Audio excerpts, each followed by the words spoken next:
გამარჯობათ მეგობრებო. მოგესალმებით ყველას. დღეს სტუმრად ყავს ბატონი ნუკრი შოშიაშვილი. ნუკრი, მოგესალმები. მოგესალმებით. ოხარული ვარ. აგვიანებით გიორგობას გილოცავთ ყველას. კი ბატონო, დიდი მადლობა, მეც გილოცავ. გიყურებთ და წინ მიდიხართ და მიხარია ძალიან რომ გემატებათ მაყურებელი და გემატებათ სტუმრებიც.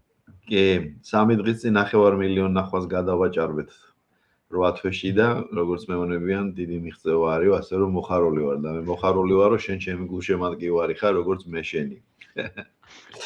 მადლობა. ძალიან კარგი პროექტი გაქვთ და აქვე გეუბნებით პატივცემულო მაყურებლებო, რომ Georgia Fest-ის პლატფორმაზე ნუკრის შესანიშნავი პოდკასტი მიყავს, ასე რომ თვალყური ადევნეთ და ბევრი ინფორმაციას მიიღებ და ესთეტიურადაც გამართული პოდკასტია, რაც ძალიან მახარებს ნუკრი. მადლობა. ასე იგი, ხო და აქვე მინდა თქვა, რომ გუშინ იყო 9 მაისი და ჩემთვის ეს განსაკუთრებული ასე ვთქვათ, საერო დღესასწაულია და ყველას მინდა რომ მიულოცო კიდევ ერთხელ 9 მაისი ეს არის ჩვენი გამარჯვების დღე ფაშიზმზე და ეს ბევრად უფრო დიდი დღესასწაულია ვიდრე ზოგიერთს გონია. ასე რომ ამასაც ულოცავ ყველას. ვისაც ჯერა რომ ეს ბრძოლა ტყუილა არ იყო ჩავლილი და სადაც მე მგონი თუ არ მეშლება 350,000-მდე ქართველი დაიღუპა. მეც დავამატებ, რომ რა არის ფაშიზმის, არსი ახლა შეიძლება არსებობს, აი დღემდე კამათია, ფაშიზმი კი არ დამარცხებულა, ნაციონალ სოციალიზმი დამარცხდა და ასე შემდეგ. საბჭოთა სამეცნიერო ლიტერატურაში იყო ფაშიზმები. და ფაშიზმებში ერთიანდებოდა როგორც თავად იტალიური ფაშიზმი, ისე გერმანული ნაციონალ-სოციალიზმი, ფრანკოს ესპანეთი, სალაზარის პორტუგალია და მე ამ ტრადიციას მივყვები, რომ ესენი არიან ყველა ფაშიზმები. სხვადასხვა ფორმებში. ფაშიზმი ზოგჯერ შეიძლება საერთოდ ადამიანური სახითაც მოგვევლინოს. კი ბატონო. და ყოველთვის მაინც და მაინც საკონცენტრაციო ბანაკთან არ არის ეს დაკავშირებული. ფაშიზმი აქვს ბევრი ნიშანი, მაგრამ თავარი რაც ესე იგი პრინციპულად მნიშვნელოვანია ფაშიზმისთვის, ეს არის უკიდურესად რაღაცნაირი რაციონალიზმი, აი როგორი სახის რაციონალიზმი, იცით რომ არა ვიცი, ინვალიდი ადამიანი ეხლა რასაც უწოდებენ უნარებით შეწყვეტილი ადამიანები, რა ქვია, ხარჯია დიდი და მოდი რაღაცა გავანადგუროთ. და აი ეგეთი სახის რაციონალიზმი ესეც ფაშიზმია კი ბატონო. სუფთა სახის ეკონომიკური დათვლადი რაციონალიზმი, სადაც ჰუმანიზმი გამორიცხულია, ანუ სადაც ჰუმანიზმი რაღაც სფეროებიდან აბსოლუტურად გადის რა. აი ჩემთვის ეს არის ფაშიზმი. ფაშიზმი არის ელიტარულობა, სადაც საზოგადოება აღიქვება როგორც რაღაც კასტები და სადაც არსებობენ ბატონები და არსებობენ მონები. ეგ ბატონები და მონები არსებობენ ერების სახითაც და არსებობს ერების შიგნითაც. სადაც ერების შიგნით უნდა არსებობენ ბატონები და მონები და მე ზოგადად გონია რომ ეს რაღაცა გარკვეულწილად ფეოდალური რაღაცა ელემენტებიდან ამოსდილი არის, ფეოდალიზმის რეფლექსიით, მოდი ესე ვთქვათ, ფეოდალიზმიდან ამოსდილი, ფეოდალიზმის რეფლექსიის და მთავარი არსი იყო ის, რომ აი თანასწორობის იდეა განადგურებული იყო და გამარჯვება ფაშიზმზე ეს არის სწორედ პირველ რიგში თანასწორობის მნიშვნელოვანი გამარჯვება, იმიტომ რომ აღმოჩნდა რომ არა ის შერჩეული და კონსტრუირებული და შერჩეული რაღაცა კრიტერიუმები კი არ არის გამარჯვებისა და სიოცხლის ტრიუმფი, არამედ აი ეს ჭრელი, რომელიც შეიძლება სხვადასხვანაირად აღიწეროს და რომელიც შეიძლება სულ არ ჩანდეს ერთი შეხედვით რაღაცა ძალიან ესთეტიურად, როგორც მესამე რაიხის მარშები ჩანდა, ხო? აი სწორედ აი ამ სიჭრელემ, ამ სხვადასხვა ეროვნებებმა, ამ სხვადასხვა სოციალური წოდებებიდან და სოციალური საფეხურებიდან წამოსულმა ადამიანებმა შეძლეს და დაამარცხეს ეს დიდი რაღაცა ბოროტება. მე მგონია რომ ეხლა ჩვენ ვართ ვიყოფებით იმ ეპოქაში, სადაც აი ეს საკითხი ნეოფაშიზმი, ნეოფეოდალიზმი, რაც ჩემთვის ერთი და იგივეა პრინციპში. აქტუალურად დგას და დღეს რადგან ტექნოლოგია იძლევა იმის საშუალებას, რომ აი ეს ტექნოლოგიებთან რაღაც ფერწყმა მოხდეს, ხო? პრაქტიკულად აი ვინც ასწავლის უნივერსიტეტში, თქვენ გეტყვი ერთ მნიშვნელოვან რაღაცას, რომ უკვე არსებობენ ადამიანები, რომლებმაც პრაქტიკულად არაფერი არ იციან, წიგნი არ აქვს აკითხული და ესეთები ძალიან ბევრი მოდიან და არსებობენ ადამიანები, რომლებიც, რა ვიცი, 18 წლისას უკვე ძალიან ბევრი რაღაც აქვს აკითხული და ბევრი რაღაცა იციან. და ეს უკვე არის მართლა ორი სხვადასხვა რასა. და ეს რატომ არის ესე, რომ გასაგები რომ ინდივიდუალურადაც არსებობს ახლა ნიჭების განსხვავება, მაგრამ განათლებაში სხვა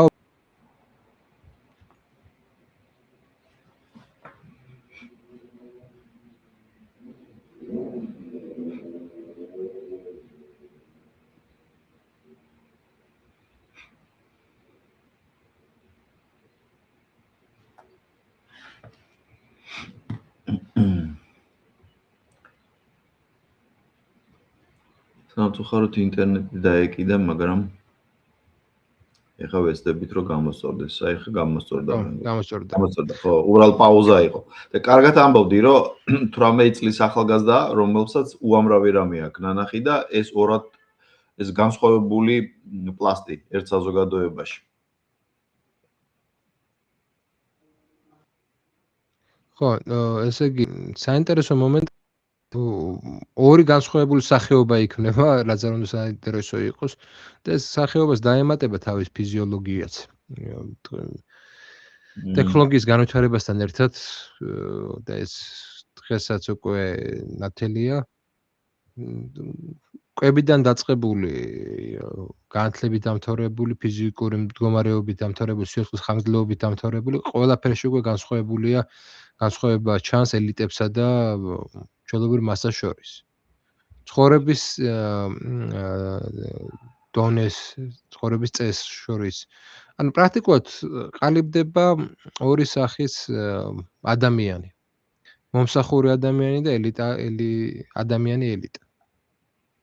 და აქედან გამომდინარე, ფაშიზმი ეს არის საბოლოო ჯამში და ეხლა აი მნიშვნელობა აი ამ გამარჯვებას სწორედ დღევანდელ კონტექსტში აქვს, იმიტომ რომ ეს ბრძოლა ეხლა პრაქტიკულად განახლდა რა.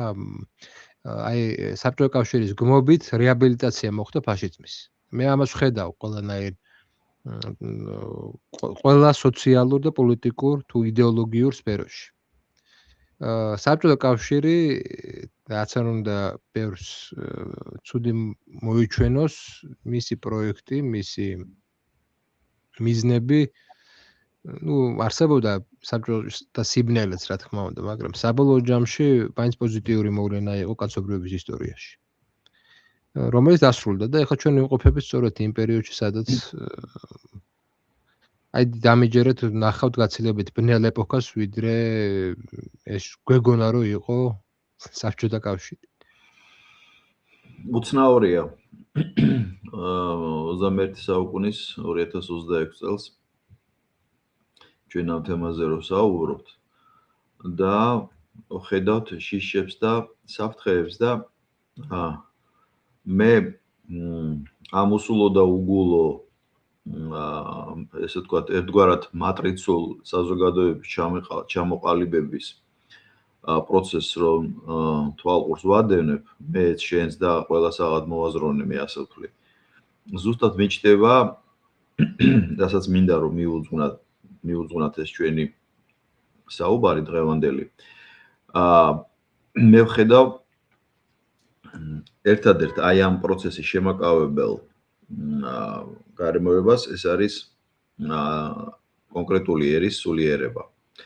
მე უბრალოდ საქართველოს როგორც მონოეთნიკურს არ გულისხმობ, არა აქვს მნიშვნელობა, იქ მრავალი ერისა და აღწერებლობის წარმომადგენელი ცხოვრობს ახლა საქართველოში, მაგრამ სულიერება მე ვთვლი, რომ ზუსტად სულიერება იქნება ის, რომელიც სისტემის გარდა ეცდება, რომ სოციალური თანაფარდობა მეტნაკლებად შენარჩუნებული იყოს სახელმწიფოში და შენთან სურს ამ თემის გამრწობა. ჩვენი ერთ-ერთი პირველი გაცნობა და მე მგონი ერთ-ერთი პირველი ვიდეო იყო ჩვენ რო ჩავწერეთ ეს იყო მე მგონი 2025-ის დასაწყისი იყო თუ არ მეშლება და მაშინ მქონდა მე ესეთი შემოთავაზება შენს მიმართ და ძალიან კარგად განმარტე. სულიერებაზე იყო მე ამერიკის ყოფაზე ვისაუბრე, სადაც ნიველირებულია საერთოდ სულიერება, რამის პრიმატონდი არის დაყვანილი აქ ადამიანის სოფხედველობა და კარგად განმარტე თუ რამხელა როლი აქვს ზოგადად საზოგადოებაში, მაშინ საქართველოს ფოკუსში არ ყავდა, მაგრამ ზოგადად ვამბობდით და აი გავიდა თითქმის 1 წელი და მე თამამად შემილია ამ ჩვენ საუბარს დავარქვა ესე, რომ ბრძოლა ქართულ ეკლესიასთან. მე სხვა სათაურს ვეც კი მოვიფიქრებ, იმიტომ რომ მე ესეთი სტაბეშტილება მჩება, რომ მოკლედ გლობალურმა სამყარომ თუ გნებავთ ამას დასავლეთი დავარქოთ გლობალური გაერთიანებული დასავლეთ სამყარო, ყველაფერი ეცადა, ყველაფერი აბსოლუტურად ყველა ხერხი სცადა, რომ საქართველოში შემოეტანა ის კულტურა, რომელსაც თავად არ ჯერა, მე არ მგონია, რომ ევროპას ჯეროდეს იმისა, რასაც თავიანთ ქვეყანაში ხედავენ და ავითარებენ. ყველაფერიცა და ერის გაყოფაც კი იყო შეტევა საქართველოს ინსტიტუციებზე, არაფერი არ გამოვიდა და აი უცებ დაიწყეს ეკლესიის განხეთქილების ცდილობით ერში შემოტანა ზოგადად საზოგადოებრივი თუ სოფხედულური დესტრუქციისა. და მე ამას სხვანაირად ვერ ვაფასებ, იმიტომ რომ რამდენიმე მაღალი იერარქიის კათოლიკოსის გამოსვლა, ეპისკოპოსის გამოსვლა ამა თუ იმ უცნაური განცხადები და რამდენიმე მათგანი, როცა ჩემთვის პირადად გაურკვეველ მანიფესტაციაზე მივიდა და რას დაუჭირა მხარი სიმართლე გითხრა, ესეც ვერ გავიგე, იქ მათი განცხადებებიდან გამომდინარე. მე მიჩნდება ერთი საფუძვლიანი ეჭვი და გთხოვ რომ შენ ამაზე ისაუბრა როგორც ისტორიულ ჭრილში, ასევე ზოგადად იმ ყოფიერებიდან, რაც საქართველოშია. რა იყო ეს, რა მცდელობა იყო? ნუ თუ ყველა იარაღი გადაეწურა უკვე გლობალისტებს და უკვე საქართველოზე მიიტანეს ყველაზე საკრალულზე დარტყმა. არის ორი მიზეზი არის, შიდა და გარე მიზეზები არის. თავიდანვე უნდა ითქვას, რომ ჩვენ ალბათ იცით, რომ ილია მეორეს პატრიარქის ილია მეორეს დროს გამოვედით სოფლიო საეკლესიო საბჭოდან და ეს ადგილები რუსებმა დაიკავეს. და ეს მოხდა წელი შეიძლება წელზე ვწდებოდი, მაგრამ 98 წელია მგონი. 98 წელს მოხდა ეს ამბავი.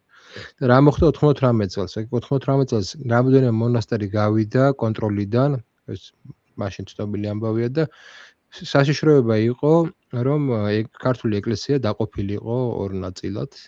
რაღაცა სულელური წარმოდგენები იყო, რაღაცა ეკუმენისტური თუ რაღაცა. უნდა ითქვას, რომ არ არსებობს თუ შენ მართლმადიდებლური ეკლესია ხარ, შენ ვერ იქნები ჩაკეტილი, შენ უნდა იყოს სოფლიო საეკლესიო საზოგადოების ნაწილი. ეხლა ერთი არის რომ ეკუმენისტური მოძრაობა ერთია, მაგრამ მეორე არის რომ როდესაც შენ საეკლესიო საბჭოს სხვა რაღაცა ეგ არ არის ეკუმენისტური მოძრაობა. მოკლედ მან მაგრა იმუშავა სხვადასხვა ქვეყნის ჩემი აზრით რუსულმა სპეცსამსახურებმა, იმიტომ რომ მათ ჭირდებოდათ ეს ადგილები.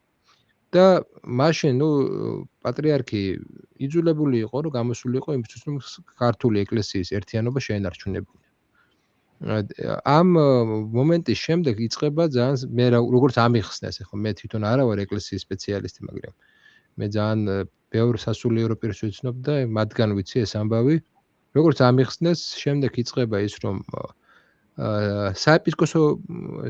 საეპისკოპოსო მაშინ იყო მცირე, ცოტა რაოდენობით. მერე იზრდება გაზრდა. გაზრდა იწყება, ერთ-ერთი მომენტი იყო ლოიალობის პრინციპი, რომ მათ თუ კიდე შემდეგში რამეს მოინდომებდნენ, ვეღარ მოეხერხებინათ, ესე იგი, გახლეჩოს ეკლესიის და ყოფილიყვნენ უმცირესობაში. ეს გაზრდა საეპისკოპოსო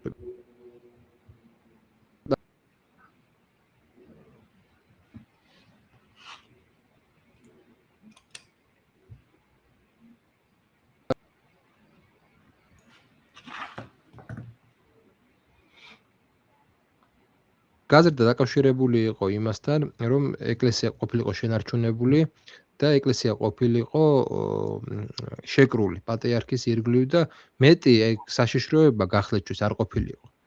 ანუ თავიდანვე ჩვენ ეკლესიაში არსებობდნენ ძალები, რომლებიც აი ეს შანტაჟის ენით ლაპარაკობდნენ და ნუ პირდაპირ ითქვას ძალაუფლებისკენ ესე იგი მიისწრაფოდნენ. ეს არ არის, ეს ყველა ინსტიტუციის შიგნით არის და დესტრუქციულები იყვნენ.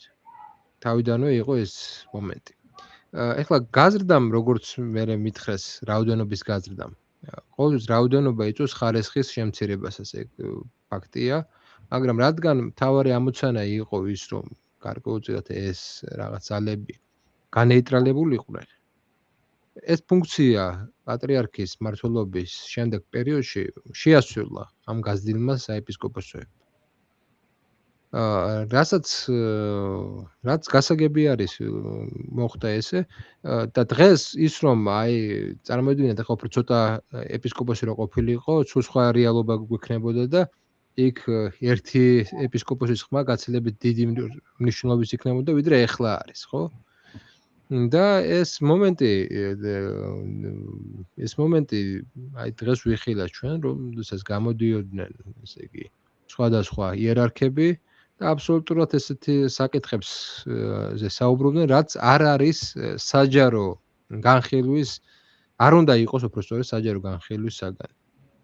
ეს უნდა გვახსოვდეს, რომ ეკლესიის სტრუქტურა იერარქია ეს არის საძმო პრაქტიკულად. სადაც შიგნით უნდა ხდებოდეს განხილვა და შიგნით უნდა ხდებოდეს მოლაპარაკება და რასთავარი ეს უნდა ხდებოდეს გარკვეულწილად ისეთ პოზიციებზე, სადაც არსებობს დათმობის და ესე იგი თმენის ეთიკა. აი სადაც ეს მომენტი არსებობს. ეხლა ღიად გამოჩნდა, რომ უამრავი ადამიანს არ ქონია ეს ეთიკა თვითონ ეკლესიის შიგნით, გამოჩნდა ის დაპირისპირება თვითონ ეკლესიაში ამ წლების განმავლობაში პატრიარქი მეტნაკლებად აბალანსებდა. მე ვერ ვიტყვი, რომ ბოლომდე გადაჭრა, არ გადაუჭრია ბოლომდე. და დღეს ჩვენ ხედავთ ესეთ გამოსვლებს და ესეთ უხეშ განცხადებებს. ამის გარდა არსებობდა ძალიან მეორე მხარე, რაზეც თქვენც ახსენეთ, ესაა გარე პროექტი, ეს ჯერ კიდევ სააკაშვილის დროს მზადდებოდა. ერთი ხელით აი სწორედ ამბობს სააკაშვილი, როდესაც ამბობს, რომ მე გავაძლიერე ეკლესია, კი, მან როდესაც ეს იზრდებოდა ეს საეპისკოპოსოები, ის ცდილობდა, რომ საკუთარი გავლენაც გაეზარდა და კონკრეტული ეპისკოპოსები მაშინ, აი სწორედ ეს ნაცების ეპისკოპოსები, რასაც ნაცების სამღვდელოება, რასაც ძალიან მაგრა აჯილდოებდნენ. მათ შორის ძალიან ახლოს იყვნენ ისინი, რა ქვია, ახალაიებიც ჩართულები ამ საქმეში და ის რომ აი პეტრე რომ არის, რომელიც გამოვიდა და კიდე სხვები, ეს სწორედ ახალაიების ის იყო, კლანის პროექტი იყო, ესე ვთქვათ. ჯიპების შუქება, ესაც მათი ის იყო, მე რო აღმოაჩინეს, რომ იქ მოსასმენი აპარატურა იყო, ესაც ერთ-ერთი მომენტი არის. მოკლედ, ერთი მხრივ არსებობდა ორი მომენტია. ერთი მხრივ არსებობდა შიდა ძალა, რომელიც იყო დესტრუქციული, ობიექტურად დესტრუქციული იყო, რომელიც არ გამოირჩეოდა მაღალი რაღაც განათლებით, არ გამოირჩეოდა რაღაც ისეთი. მათი პოზიცია იყო ყოველთვის რადიკალური, ყოველთვის იზოლაციონისტური და აი შიშები სულ, რომ აი რაღაც გარეთ თუ ვინმე შეხვდით, ესე იგი ეს აპოკალიფსი მოხდა, აი აპოკალიპტური რაღაცა ვნებები ვისაც აქვს. ეს არსებობდა ეკლესიაში და მეორე ეს სააკაშვილის და მერე უკვე ენჯიოკრატიის და ლიბერალების მამაოები. აი ეს ორი ძალა პრინციპში წინ გამოვიდა.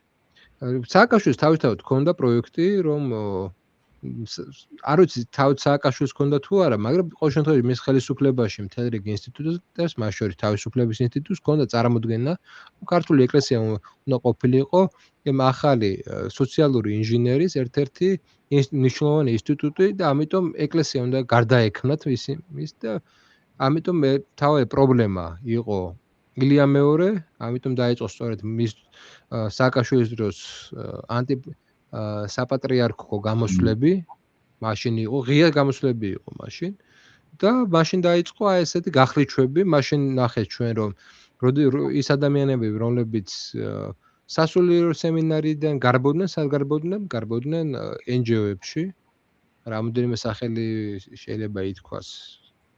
მათ შორის, რა ვიცი, თქვა, არ ვიცი ახლა საჭიროა თუ არა სახელების თქმა. შენი ნება თუ გინდა თქვი, თუ გინდა არა. ხო, ნუ მინდიაშვილი იქნება ეგა თუ კიდე სხვადასხვა. ეს ადამიანები რაღაც დიდი იმას კი არ ქმნიდნენ აი ესენი დიდ რაღაც ძალას კი არ ქმნიდნენ, მაგრამ ქმნიდნენ ფონს, რას თავარია. ფონს ქმნიდნენ და შემდეგ დაშენდა მაგაზე ახალი ნარატივები, რომ მართლმადიდებლური ეკლესია ეს არის რაღაც ფუნდამენტალისტური ორგანიზაცია და მას უნდა ხელში ჩაეგდოს სახელმწიფო და ეს სააკაშვილის დროს ძალიან აქტუალური იყო. ეკაკოსტაძესაც კი მიყავდა ეს გადაცემები, რომ ესე იგი ეკლესიას როგორ ერევა სახელმწიფო ინსტიტუციებში და როგორ ესე იგი არაძლევს სეკულარის გასაკანს, ესე ვთქვა. და აი თავარი საშიშროება ეს არის მართლმადიდებლური ფუნდამენტალიზმი, პაიჭაძესთან იყო ეს გადაცემები საზოგადოებრივ მაუწყებელზე და რაღაცა აი მსგავსი მარაზმები აბსოლუტურად, რომელსაც არანაირი შეხება რეალობასთან არ აქვს. ჯერ ერთი მე მგონია რომ თვითონ ნებელობის თვალსაზრისით აი რაც აი სახელმწიფომ რამდენჯერ შეთავაზა რომ სახელმწიფო რელიგიად გამოცხადებული იყო ეკლესია და ყველგან უარი თქვას ესე იგი ეკლესია. აი ყოველთვის უარი თქვა ეკლესია.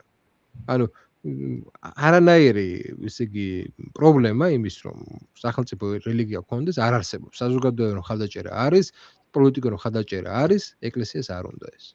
რაც ჩემი აზრით სწორია. მოკლედ აი ეს ვისაც მართლა ფუნდამენტალიზმი უნდა, ის პირველ რიგში იმას გააკეთებდა, რომ სახელმწიფო რელიგიად გამოცხადებული იყო და შემდეგ უკვე პოლიტიკურ რაღაცა გავლენებისთვის ბრძოლას დაიწყებდა. პატრიარქის პოლიტიკური გავლენა არ ეყრდნობოდა ინსტიტუციურ რაღაცა ძალაუფლებას. კი ის იყო ერთი მხრივ პატრიარქი, მაგრამ პოლიტიკურად, ინსტიტუციურად მას არ ჰქონდა ძალაუფლება. მას არ სამხედროები ემორჩილებოდნენ, არ პოლიცია ემორჩილებოდა, არ სახელმწიფო ინსტიტუტები, მაგრამ მას ჰქონდა ავტორიტეტი და ამ ეს ავტორიტეტი აიძულებდა სხვადასხვა პოლიტიკოს, რომ მასთან მისული იყო და დემონსტრირება მოეხდინა, რომ ის არის პატრიარქის ერთგული. ეს არ იყო ანუ იმას ვამბობ, რომ ეს არ არის კლასიკური ფუნდამენტალისტური სქემა. ფუნდამენტალისტური სქემებს აქვს საკუთარი ფუნდამენტალს აქვს საკუთარი სქემები. როგორ ახდეს სასულიერო ინსტიტუცია სახელმწიფოს ჩაყლაპოს. აქ პირიქით ხდება, პირიქით. აბსოლუტურად საწინააღმდეგოდ არის, აქ სახელმწიფოს უნდოდა ჩაყლაპო ეკლესიის და ეკლესია ყოველთვის გააურბის აი ამ სახელმწიფო ინსტიტუტებთან ურთიერთობას. ამიტომ აი ეს საბოლოოდ რომ შევაჯამოთ ეს მოდელი ეს დაპირისპირება დღეს ამოტივტივდა. დღეს ამოტივტივდა და ესაც უნდა ითქვას, რომ კი შეიძლება ბევრი ადამიანი უკმაყოფილოა, ბევრი ადამიანი თვლის, რომ ეხლა ისეთი არ არის ეკლესია, როგორიც უნდა იყოს, მაგრამ ყველა ადამიანები ვართ, არსებობს გარკვეული ისტორიული მოცემულობა, არსებობდა ისაც თქვი, რომ 98 წელი შემთხვევითი არ არის და ქართული ეკლესია შეიძლება გაყოფილიყო ორ ნაწილად, მით უმეტეს სამწუხაროდ საქართველოს ისტორიაში იყო ეს პერიოდი, როდესაც ორი ეკლესია იყო, ორი საპატრიარქო იყო და დამიჯერეთ გამოჩნდებოდა ისეთი პატრიარქები, მაგალითად ანტიოქის, ან ბართლომეოსი, ან კიდე სხვები, რომლებიც მერე აღიარებდნენ ორ ქართულ ეკლესიას. ეს განხეთქილება ყოფილიყო.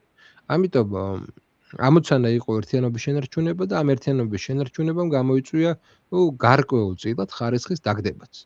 და ეს გაფილტრის ელემენტი, რა თქმა უნდა, ისეთი მკაცრი არ იყო, როგორიც უნდა ყოფილიყო. ამიტომ მე საერთოდ არ ვამტყუნებ, მე პირიქით გონია, რომ ეს სწორი ნაბიჯები იყო, უბრალოდ ამ ყოველფერს აქვს საკუთარი ფასი და ფასი გადავიხადეთ, ქართული ეკლესიის ერთიანობის ფასი იყო ის, რომ აი სწორედ აი ესეთი სასულიერო პირებიც აღმოჩნდნენ იმ კარგ სასულიერო პირებთან ერთად ჩვენ ეკლესიაში. და ამას უნდა გავუმკლავდეთ რაღაცნაირად, ამას უნდა გქონდეს ჩვენი ნება, მაგრამ ხა მოდი უფრო რაღაცა ფილოსოფიურ ისტორიულ ნაწილში გადავალ, იმიტომ რომ ეს ჩემი აზრით უფრო საინტერესოა. რა თქმა უნდა. ზოგადად ამოცანა ჩემი აზრით ბატონების ყოველთვის იყო იდეალური რაღაცა მონის შექმნა. რაღაც ეტაპზე ეს ბერნეისაც აქვს ცნობილი ესე იგი პროპაგანდისტი არის. ფროიდის დიშვილი იყო. ქართულადაც ითარგმნა მისი წიგნი პროპაგანდა, თუმცა მას აქვს კიდე სხვა წიგნებიც. არ მაქვს საკითხული სამწუხაროდ. მას ხო ან მთელი ეს მარკეტოლოგია მისი დაარსებულია და პოლიტიკური პიარი მისი დაარსებულია. და ბერნეს ფროიდის დიშვილი იყო, ჩავინიშნე უბრალოდ. ფროიდის დიშვილი იყო. რომელმაც ბიზამისის ესე იგი მეთოდოლოგია გადაიყვანა პროპაგანდაში. მან შეხედა რომ პირველ მსოფლიო ომის დროს თუ კი ომში მუშაობს პროპაგანდა, ესე იგი ომის გარეშეც მუშაობდა. სხვათა შორის გებელსის ბიბლიოთეკაში რო შევიდნენ, მისი წიგნი იდო მის ბიბლიოთეკაში. ბერნესის წიგნი იდო მის ბიბლიოთეკაში. ხო, ანუ და გაცილებით დახვეწილი ჰქონდათ დახვეწილი პროპაგანდა ჰქონდათ ამერიკელებს ვიდრე ან გერმანიას ან საბჭოთა კავშირს, ესეც უნდა ითქვას და ბერნესი წერდა რომ თავარი ის კი არ არის, თავარი არის რომ აზრის ინსტიტუტები შევქნათ. ერთ-ერთი მე მგონი გადაცემაში თქვენთან თქვი, აი ცნობილი ბერნესის პროექტი, რომ მალბორომ შეუკვეთა მას კვლევა იყო უბრალოდ კვლევა იყო ესეთი რომ ესე იგი მაშინ ითვლებოდა რომ ქალი ციგარეთს რო ეწევა არის ცუდი ტონი. ძალიან ცუდი ტონი. და მალბორომ შეუკვეთა მას რომ იქნებ რაღაცნაირად პოპულარული გაეხადათ ესე იგი ქალებში ეს მალბორო. და დამოუკიდებლობის დღეს, როდესაც პარადი იმართებოდა, ამ დროს მან გადაუხადა ფული ფემინისტებს, სექსუალურად ჩააცვა და კონკრეტულ მომენტში, როდესაც პრესა მზადი იყო, გაფრთხილებული იყო, მათ გაიხადეს სექსუალურად ეცვათ და სიგარეტი ეჭერათ ეს სიგარეტს წაუკიდეს და მოწიეს საჯაროდ. ამის შემდეგ სიგარეტის გაყიდვა გაიზარდა 30%-ით. ანუ ქალებში გაიზარდა და მე ეს წარმოდგენა ქალთა რაოდენობის ხარჯზე ხო? ქალთა რაოდენობის ხარჯზე და ამის წარმოდგენა რომ ესე კი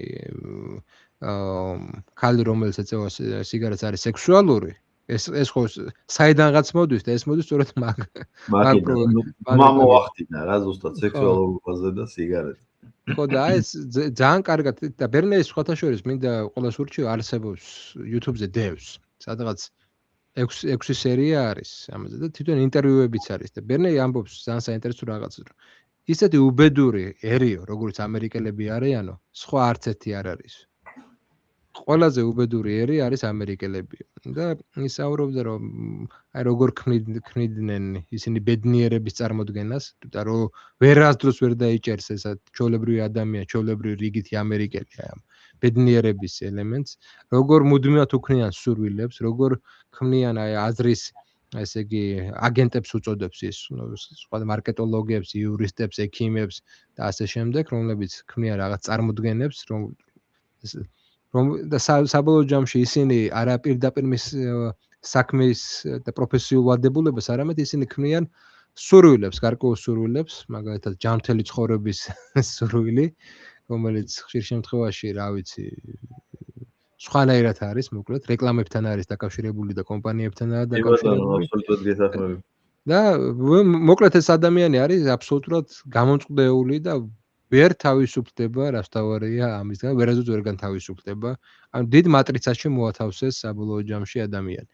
რაც ჩემი აზრით, ანუ თუ კი იდეალური მონის არქეტიპს ავიღებთ, ანუ რომელიც ანუ რა არის მონა ისე ვთქვათ, რომ როდესაც გარე პირობები ყოველთვის მოქმედებენ ისე შენზე, რომ შენ არა გაქვს საშუალება, რომ შენი შიდა რაღაცა ნებით რაღაცნაირად იმოქმედე. იმიტომ რომ სულ გიწევს რაღაცაზე შრომა, იმიტომ რომ რაღაცა იყიდო ისეთი რაღაცა, რომელიც ეხლა სულ ახლახანს გამოვიდა, სულ რაღაცა ბედნიერებას, იმ ბედნიერებას ეძებ, რომელიც გარედან მოგეწოდა და ამ პროცესში იქნება ეს მთელი ეკონომიკური ეს ჰეგემონია, რაც შეერთებულ შტატებში და არა მარტო შეერთებულ შტატებში არის. ჩვენც იგივე ვართ. აქ ამერიკის შეერთებულ შტატებში მაბატე ჯამთელი წესის ცხოვრება გადაიქცა რელიგიად, სარწმუნოებად. მართლა ვამბობ, იმიტომ რომ უამრავი საკვები დანამატი იყიდება, რომელიც არავინ იცის. საიდ ეფექტი რა იქნება, გვერდითი მოვლენა 1 თვეში, 3 თვეში, 6 თვეში. და დიდი პოპულარობით სარგებლობს სირბილი და ჯიმში სიარო. ჯიმი ანუ გამაჯანსაღებელი ცენტრი რა, ტრენაჟორ დარბაზები. და არავინ არ უყურებს ვის როგორი პათოლოგია აქვს, ამ გულის, თირკმელის, ფილტვის ასე შემდეგ და ყველა არის გადასული ამაზე. და რავი მე ზოგ კარდიო შეტევა აქვს და ზოგს თირკმელების უკმარისობა და ასე შემდეგ, მაგრამ ამას ვინ უყურებს? თავარია ხო პროდუქტი შეიქმნა. ანუ ხვდები?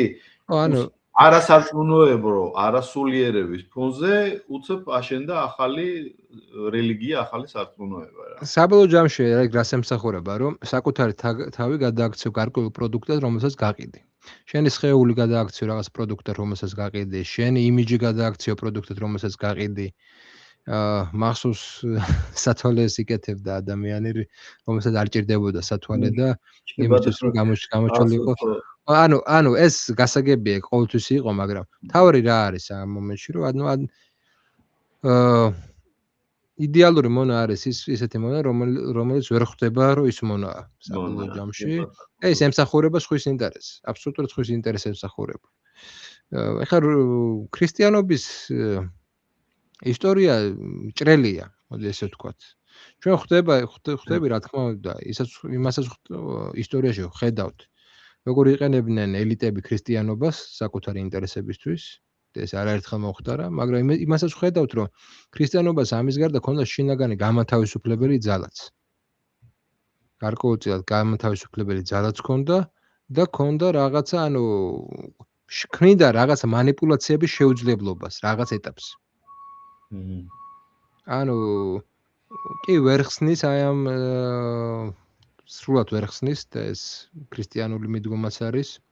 ამ 60 ვერ დამყარდება დედამიწაზე, მაგრამ ის რაღაც ეტაპზე უბრალოდ შეუძლებელს ხდის გარკვეულ მანიპულაციის მექანიზმებს.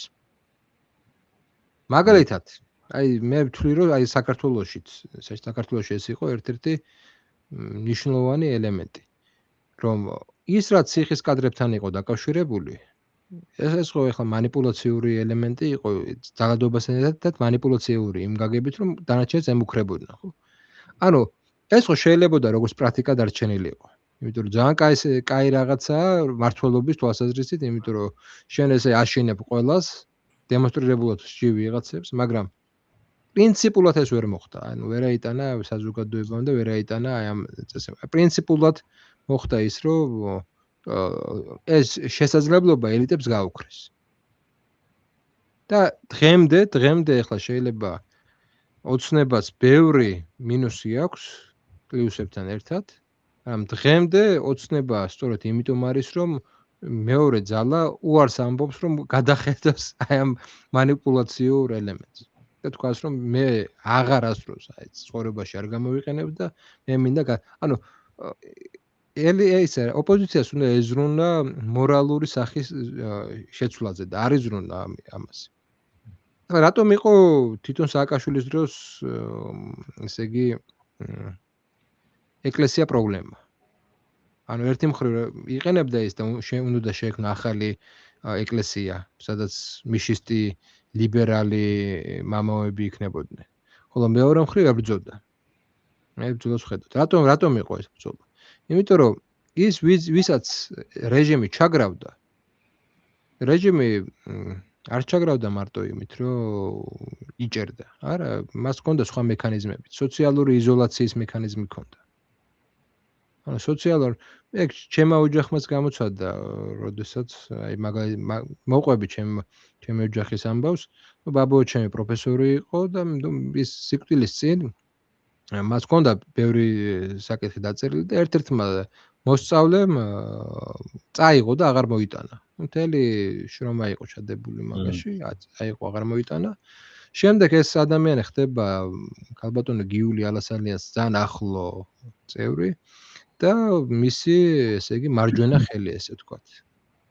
რექტორიც იყო ეს ადამიანი. აღარ სახელგვარს არ ვიტყვი სპეციალურად, არ მინდა. და ნუ მოკლედ მოხდა ისე, რომ როდესაც ბაბუჩემის სახელზე უნდა გამოსულიყო სტატია და კრებული, ოჯახმა მოითხოვა, რომ ამ ქალბატონს არ მიეღო მონაწილეობა მასში და მოვიდა და დაგვემუქრა იმით, რომ ან ესე იქნება, ან თქვენ გამოცდით თქვენ თავზე. ზუსტად თქვენ ნახევრის განმავლობაში მამაჩემმა, დედაჩემმა, მამიდაჩემმა, ბიძაჩემმა სამსახურები დაკარგეს. და პრაქტიკულად ესე იგი რეალიზაციის საშუალება იმით გადარჩნენ, რომ ცოდნა ჰქონდათ ენების და კერძო პრაქტიკები და რაღაც ეს მომენტი შეინარჩუნეს. თორე პრაქტიკულად საერთო საშუალება მოусმის და რეალიზაციის საშუალება მოусმის. ანუ ჩვენ კიდე გადავრჩით, მე ესე ვფიქრობ. იული ფორმით, ხო? ბევრი იული ფორმით, ხო? ანუ კაი სიღარიბეში ვიყავთ, სიღარიბე ერთიან მხრივ ცუდია, მაგრამ ის რაც მოხდა მე, რაც ვნახეთ მე, ის გაცილებით უარესია ამ სიღარიბეს. ხო და შემდეგ მოხდა ისე რომ საბოლოო ჯამში არსებობდა აი ეს სოციალური იზოლაცია. მაშინ მეც გრძნობდი სოციალური. ვერც სამსახურში ვერ დავიწყე მუშაობა. ვერც სამსახურში. მაშინ როგორც კი სისტემა დამთავრდა, ეგრევე სკოლაში დავიწყე მუშაობა და დავიწყე სადღაც მუშაობა. აი ეგრევე. ანუ მოიხსნა უცბად.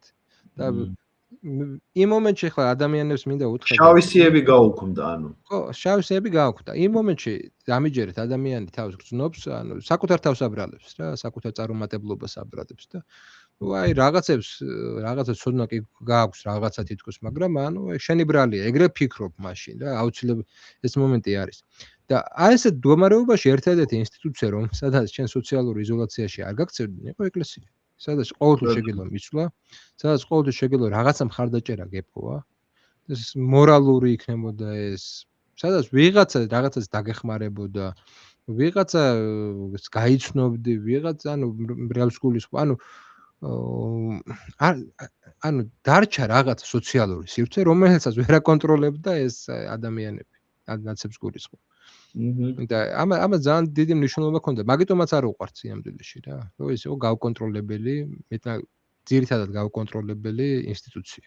რა თქმა უნდა, მე სმენია ისეთი სასულიერო პირების შესახებ, როდესაც აღსარებები მიუტანიათ, სადაც საჭიროა ესეთებზე სმენია, მაგრამ ძირითად ნაწილზე რაც არის, არ იყო ეგრე. და ამიტომ ძალიან ისეთი ინსტიტუცია იყო, სადაც ადამიანს შეეძლო გონზე მოსვლა, მოდი ესე ვიტყვი, გონზე მოსვლა იმ დარტყმებისგან, რა დარტყმების მიაყენა აი ამ სისტემამ. და როდესაც ესეთი რაღაცა არსებობს, იქ ბოლომდე გასრისვა მოწინააღმდეგე შეუძლებელი ხდება. და ეს ელემენტი ხა ამიტომაც მოიპოვა დიდი ავტორიტეტი ეკლესიამ, რომ ყველა ხედავდა, რომ აი ეს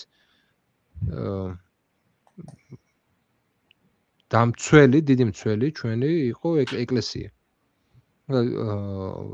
როდესაც საუბრობდი იდეალური მონაო, ხო? თუ შენ იყავი, მაშინაც ეგრე იყო რა, ანუ ინდიკატორი რა არის, რომ შენ ახარ სისტემის ერთგული. რამდენად კმაყოფილი ხარ შენ? ანუ შენ თუ იყავი ღიად კმაყოფილი და იყავი ბედნიერი, შენ სისტემა პირიქით იმას გიკეთებს, გაჯილდოვებდა აუცილებლად. ანუ ინდიკატორი როგორ უნდა განადგურო მტერი არის, რომ უკმაყოფილოა თუ არა შენი მოწინააღმდეგე. უბრალოდ ადამიანი თუ უკმაყოფილოა, ესე კი მტერია რა. აი ესეთი ლოგიკა იყო აგებული. ხო და ამ ლოგიკიდან გამომდინარე ძალიან ესეთი ინსტიტუცია რომ ხა წარმოვიდგინე ეგ ეკლესია რო არ ყოფილიყო და მათ ხელში ყოფილიყო. აი ეგ უნდა მეთქვა ეხა მეც რა, ან დაუშვათ ყოფილიყო, იცი როგორი ეკლესია, როგორიც მაგალითად არის აი საბერძნეთის ერთ-ერთი, იქ მე ვიცი რომ 6 ის არის, რა ქვია, 6 დამოუკიდებელი ეკლესია, ზოგი არის ცნობადი, ანუ აღიარებული სხვა საეკლესიო დაპირების სასათბიროების მხრიდან და ზოგი არის აბსოლუტურად ავტონომიური, აი უბრალოდ დაირქვა რომ ეკლესია არის და აი წარმომიდგენია რომ მსგავსი არეულობა რო ყოფილა, როგორც შენ თქვი რომ აი 98-ში რო არ გადაედგა ჩვენს მართლა გამჭრია პატრიარქს ის ნაბიჯი რაც გადადგა, რას მივიღებდით? დაეშლებოდა ეკლესია და მარტივად გააკონტროლებდა. მე მგონია რომ ზოგადად დასავლური საზოგადოება არა სახელმწიფო, ანუ არიცებს ორი რაღაცას. რუსეთში, საბჭოთა კავშირში სახელმწიფოს სტალინის პერიოდში ტოტალიტარული შეიძლება უწოდოთ. ამ დასავლეთში საზოგადოება იყო ტოტალიტარული. რა გაგებით? აი მაგალითად რაღაცა გაზონი ისე ვერ გაკრიჭე როგორც საჭიროა. მეზობელი ურეკავს პოლიციას ან შესაბამის სამსახურს ხო? ანუ თუ სახელმწიფო გაკონტროლებს, აქ საზოგადოება ისე არის ტოტალურად მოწყობილი აქ თემებში, რომ შენ ის არის, რა ქვია, იძულებული ხარ ისე მოიქცე სინამდვილეში, შენ ინდივიდუალურობა დაკარგო. ნუ არსებობს კიდე მეგაპოლისი, მაგრამ მეგაპოლისი კიდე უარესია, იქ ფერფლად იქცევი, პრაქტიკულად იზოლირებულ ინდივიდად იქცევი, კლერკად, რომელიც სადღაც იმუშავებს, შეიძლება ზოგიერთებს გაუმართლოთ, ეგეთებიც არსებობენ, რა თქმა უნდა, სისტემა ყოველთვის ტოვებს აი ამ რაღაცა 8%-ს, რომელსაც უმართლებს. ბატონო, ნიშას ტოვებს, რომელიც ზემოთაა. აუცილებლად. ხო, ეგ ორთქლია, ჩემი აზრით და ეს არის ზუსტად. კარგი შეფასება მიეცი, ეს ორთქლია, რომელიც ზემოთაა, თორე მასა არის დაჩაგრული რა. თან ინდივიდუალობის ნიშანწყალი რო არ ეთყობათ რა. ერთი რუხი ფერის მასა. ეხლა წარმოიდგინეთ აი საქართველოში რო იგივე ყოფილიყო და უცბად ესე მოგივიდა რაღაცა სოციალურ იზოლაციაში აღმოჩნდა და მიდიხარ ეკლესიაში და იქ გეუბნება რომ აი შენი ბრალია ყველაფერი, შენი ის არის როგორ არ დაემორჩილე ჩვენ პრეზიდენტს, როგორ არ გიყვარს, შენ ხარ საიზღარი ადამიანი, შენ ღმერთს არ უყვარ ხარ. აი მე სადღა მიდიხარ. აი წინამდებობის დატოქსო არ ხდება, მე ხო აღარაფერი აღარ რჩება. ხო, ანუ მე გამოდის მე ან ტყდები ზოგი სუიციდი დაამთავრებს ალბათ. ან ძალიან ინდივიდუალური წინააღმდეგობას იწყებ, რომელიც პრაქტიკულად ანუ განწირულია დამარცხებული. რაღაც აი არსებობს ეგეთი ტერმინი მორალური სიჯანსაღე. როდესაც აი მორალური სიჯანსაღე რა არის? როდესაც მაგალითად აი ძალიან მარტივი რაღაცა რო ავიღოთ, აი ადამიანი გადადის ქუჩაზე და მანქანა დაეჯახა და ყველა აღშფოთდა და ყველა მივიდა რაღაცა. აი ეს არის მორალური სიჯანსაღე. რა წარმოიდგინეთ ისეთი მდგომარეობა, რომ მანქანა ეჯახება და ყველა აგრძელებს სიარულს და თითქოს არაფერი არ მოხდარა რა. და ვიღაცა იქ ისე ანუ როდესაც ესეთი მომენტი საზოგადოებაში იქნება და სააკაშვილის დროს ესეთი მომენტი იყო, როდესაც ვიღაცებს იჭერდნენ და არ უმჩნევდით, როდესაც აი ყველაზე დიდი უბედურობა ეგ იყო, რომ საზოგადოება რო არ იმჩნევდა. ხო, საზოგადოება რო არ იმჩნევდა. აი ეს იყო ძალიან დიდი. ხო და მე ვხედავ ახლა მეორე მხრივ აი ამ აქციებში და აი ამ საზოგადოებაში, ლიბერალურ საზოგადოებაში. ვხედავ ესენი არიან ტოტალიტარული თავის შინაარსით. ანუ მათ დისკუსიები არის, მათ არ შეუძლიათ მთავარი რა არის, რომ ყველა საზოგადოებაში, პოლიტიკურ საზოგადოებაში და არის ვაი, დაეკიდა ნუკრი. მოიცადეთ სამი? გავაგზავნოთ.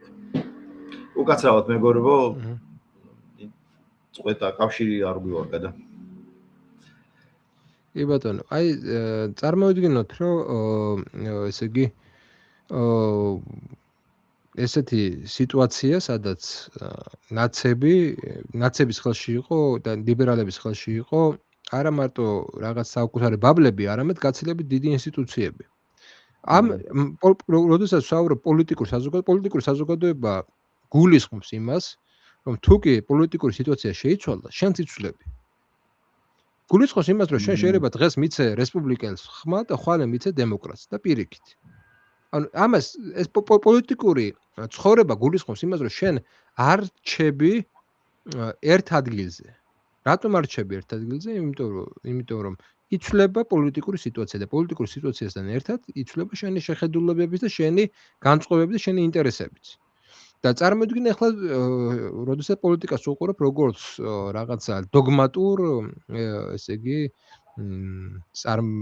ერთიანობა, სადაც არაფერი არ უნდა იცვლებოდეს. ის არის ტოტალიტარული სისტემა, იქ ყალიბდება ავტორიტეტები, რომლებიც შენ დაგტურქსავენ განსხვავებული კრიტიკული აზრისთვის. მე ვხედავ, რომ მათ აბსოლუტურად არ გააჩნიათ კრიტიკული აზროვნება. უბრალოდ არ გააჩნიათ ძალიან ხმამაღალი ნათქვამია. ისინი იმისთვის, რომ რაღაც წარმატებულები იყვნენ საკუთარ სფეროებში, თრგუნავენ კრიტიკულ აზროვნებას. შეიძლება პირად საუბრებში აბსოლუტურად სხვა რაღაცა გელაპარაკონ. სხვათა შორის მე ძალიან ბევრი ჩვეულებრივი რიგითი ნაცია ესე რომ ვთქვათ, ხო? მილაპარაკია მათ. სხვათა შორის ესაც უნდა ითქვას, რომ ნაცი და NGO-შნიკი ძალიან განსხვავდება ერთმანეთისგან. და გეტყვით ერთი განსხვავება. ნაცები მაინც, რადგან პარტია არის, აქვთ უნარი ადამიანთან კომუნიკაციის. ფორმალურად გაგიღებიან, დაგელაპარაკებიან. აი ეს კომკავშირული ელემენტი არის აბსოლუტურად NGO-ებში. შეუვალობა და მიუღებლობა. შეუვალობა. აბსოლუტურად. აბსოლუტურად. ანუ ისინი როგორც ჩანს ამორჩეულთან ურთიერთობაში იციან რომ მოწინააღმდეგეც კი უნდა დაკერო ეგრე ვთქვათ და რაღაცა ადამიანური ურთიერთობების ფორმები აქვთ განვითარებული. ნაცებს გულისხმობ და ესენი ძალიან ისეთები არიან, ხისტები და ძალიან ტოტალიტარულები არიან თავის ბუნებით. ამიტომ ამბობ რომ თვითონ მე არ მინდა პრინციპში ეგეთ საზოგადოებასთან ურთიერთობა. აი სადღაც 350-მდე თუ 360-მდე ადამიანი მყავს დაბლოკილი. ერთი პერიოდი შემომდიოდნენ ესე და ის ახავებდნენ ლანძღვა ის იყო და ახავება იყო ძირითადად და ჩემი ანუ კომუნიკაციას რო ვერ ამყარებ ხო ჯობია რომ ანუ თუ მე განსხვავებულას ვიღებ შემოდი რაც გინდა ის დაწერებ რაღაცა ფარგლებში მაგრამ შენ თუ ეხლა რაღაცა ურთიერთობის წესები არიცი არ მინდა რა შენთან ურთიერთობა და მორჩა რა მე არ ვთვლი ეს რომ გაქცევა არ მე პირიქით მე ვთვლი რომ არ ახარ ღირსი შენ თუ არ ვთვლი რომ ადამიანს ადამიანური თუ უნდა ელაპარაკო და რაღაცა მეთოდებით გინდა ან დააბულინგო ან რაღაცა ის გააკეთო რა ქვია დააშინო ან რაღაცა ის შეაშინო ხო მაშინ გადი შენი ადგილი აქ არ არის და პრინციპში არაფერი არ დამიკარგია ანუ ყველა საცილო ის არის რომ მათ გონიათ რომ მათ გარეშე რაღაც სამყარო იქცევოდა პირიქით გაცილებით მეტი ნორმალური ადამიანი გავიცანი და გაცილებით უკეთ წავიდა ჩემი ცხოვრება ვიდრე მათთან ურთიერთობის დროს იყო. და ამით თქვა მინდა რომ საბოლოო ჯამში ჩვენ ეს რანაირად ხარ თავისუფალი თუ კი შენ არ შეგილია იყო ლიბერალი და გააკრიტიკო ლიბერალიზმი. ანუ ხო შეიძლება ესეთი თვითკრიტიკულიც იყო. რატომ არ ხო ან მე შემილია მე ეხლავე ვიტყვი რა არ მომწონს მაგალითად კონსერვატიზმის ამაზე ვილაპარაკეთ წინა გადაცემაში მე თავისუფლად შემიძლია თქვა რა არ მომწონს ქართული ოცნების მე თავისუფლად შემიძლია თქვა რა არ მომწონს რა ვიცი ვისაც თვლიან რომ მე ვეკუთვნი მას რა ვიცი იმ რაღაც პარადიგმის თუ პოლიტიკური ძალის რა არ მომწონს ამას თავისუფლად ვიტყვი მე ვხედავ რომ კონსერვატიზმში ბევრი მინუსი არის მართლა ვხედავ ამას ახლა წინა გადაცემის თემას არ დავაბრუნებ, მაგრამ მე ამას ვხედავ და ღიად ვიტყვი. მაგრამ როგორ კრიტიკას ყოველთვის დიდი მნიშვნელობა აქვს, მართალი ხარ, ხო, იმიტომ რომ ამის გარეშე იცი რა არის, თვითკრიტიკა არსებობს, მოწინააღმდეგეთანაც ვიტყვი ამას. ანუ თუ მეტყვიან რომ თუ იმ პოზიციიდან დამიწყებენ საუბარს, რომ ყველაფერში ესე იგი ოცნება არის თყვანი, რაშიც მე ჩემი აზრით არის თყვანი, იმაში დავითანხმები. მაგალითის ვამბობ სამი ძირითადი მიმართულება შემიძლია თქვა. განათლების მიმართულება, რომელიც გონია რომ ცუდია ობიექტურად. სოციალური პოლიტიკა, რომელიც გონია რომ უკეთესია ვიდრე იყო ნაცების დროს, მაგრამ ზოგადად გაცილებით უკეთესი შეგვიძლია გქონდეს და ცუდია, მოდი ესე ვთქვათ. და რა თქმა უნდა საკადრო და რა თქმა უნდა სოციალური ლიფტის საკითხი, რომელიც არის პრობლემური. ნუ შეიძლება ის სფეროებიც არის, ნუ კულტურაშიც ვიტყვი, რომ ჩემი აზრით თუ კი ბიუჯეტი იზრდება და ესე გვიხარია, სად არის მაშინ ეს დიდი დაფინანსებები ქართულ კინოზე, დიდი დაფინანსებები, სად არის დიდი ქართული კინო? არ მნიშვნელოვანი არ გვინდა დიდი ხმამაღალი საქმე. მნიშვნელოვანი ჩვენთვის საჭირო კინო. ჩვენთვის საჭირო ქართული კინო. სად არის ეს? არ არის, იმიტომ რომ ჩემი აზრით ცოტა სხვა ხალხი ჭირდება ამ სფეროს მართვას.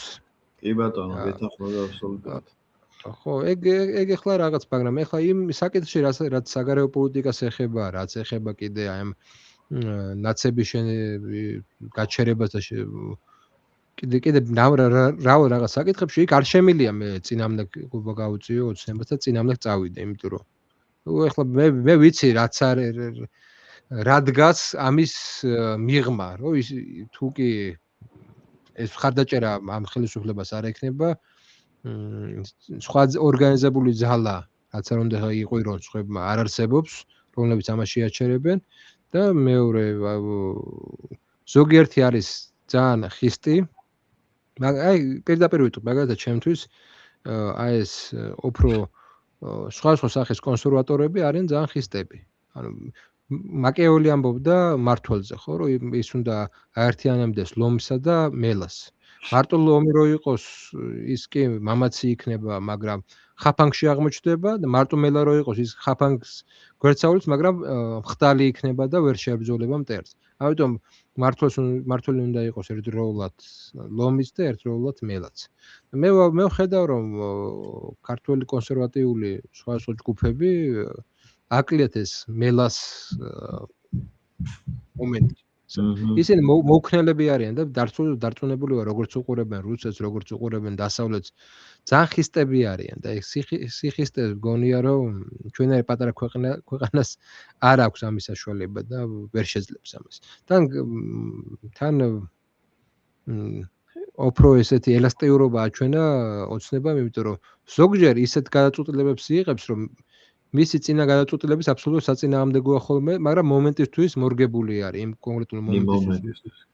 ხო და ეგ ახლა რა თქმა უნდა ძალიან ცუდი არის ერთი მხრივ, მაგრამ მეორე მხრივ ძალიან გასაგები არის, იმიტომ თუ შენი ამოცანა არის ის, რომ საქართველოს გადაარჩინო და ომებში არ ჩართო და ყველაფრის ფასად და რაღაცნაირად ის გააკეთო, რა ქვია, მშვიდობა შეინარჩუნო, მაშინ ესე მოგიწევს. და ბოდიშით მოდით რაღაც ესეთი თანმიმდევრულობა გვერდზე გადავდოთ. არ გვინდა ეგ თანმიმდევრულობა არის ესეთი მომენტი. ეს მესმის. ეხლა რო გითხრათ რომ მომწონს არ მომწონს ეგ სუბიექტური პოზიციებია და ეს ძალკე საკითხია, მაგრამ მე მესმის რატომაც აკეთებენ ამას და მე მეშინია რომ ვიღაცა რომ მოვიდეს და ესე არ გააკეთოს, შეიძლება გაცილებით ძიმედ დღეში აღმოჩნდეთ. ამიტომ არის რომ ეს ამაზე ლაპარაკი ჩვენც გვიჭირს და რატომ გვიჭირს? იმიტომ რომ ეხლა რო არ იყოს ეგ საშიშროება რაღაც ძალების მოსვლა აღარ არის პრინციპში უკვე ძალიან შესუსტებულები არიან, მაგრამ მაინც პატარა ქვეყანა ვართ და კაციშვილმა არ იცის კოლონიალური რაღაც სისტემა როგორ დამყარდება ჩვენთან, იმიტომ რომ კოლონიალურ სისტემას არ ჭირდება საზოგადოების ფართო მასების ხარდაჭერა. არ ჭირდება, პრინციპულად არ ჭირდება. მას ჭირდება რაღაცა ძალების, აქტორების, ძალაუფლების აქტორების ხარდაჭერა. ამიტომ მე მაინც შვიდად არა ვარ, რომ ის აი ხალხი არ უჭერს მაგათ ხალხს და რა კარგია, არ არის ესე. არა, ეგ ამის მაგის კონტრარგუმენტად ყოველთვის მოყავს აქ, როცა საუბრები მაქვს, რომ უკრაინის მაგალითი აიღეთ. 50 მილიონამდე ხალხი, 50 მილიონამდე მაცხოვრებელი იყო და საბოლოო ჯამში ამ ხელა ქვეყნის 5 წლიანი გეგმა წაიყვანა, მიყავს ეხლაც რაღაცა 10-15 კაცს და საზოგადოებებს ვერ შეობა. გარდა იმისა, რომ ტოვებს უბრალოდ ქვეყანას. უკრაინაში უბრალოდ 3 მილიონიან ქვეყანაში ხე. უკრაინაში უბრალოდ მოკლავდნენ. აი ეგეთი პოზიციები ხარ, როგორცაც ჩვენ ვაფიქსირებთ, ესეთი რომ დააფიქსირო, იქ თან არავინ არ გააპროტესტებდა ამას. ანუ იქ ერთადერთი მომენტი არის ის, რომ აი წარმოვიდგინე ეს არანაირი გამოძიება არ გიქნებოდა დაგაბრალებდნენ რუსეთუმეობას მარტივად მოკლიშე ჩამოკიდებდნენ ანთარდაკში. ანუ ელემენტარულად იმაზე რომ ისაუბრო რაღაც კორუფციაზე რომ ისაუბრო რაღაც ისე საკითხზე, მაინც რუსეთუმე იქნებოდი და რაღაც.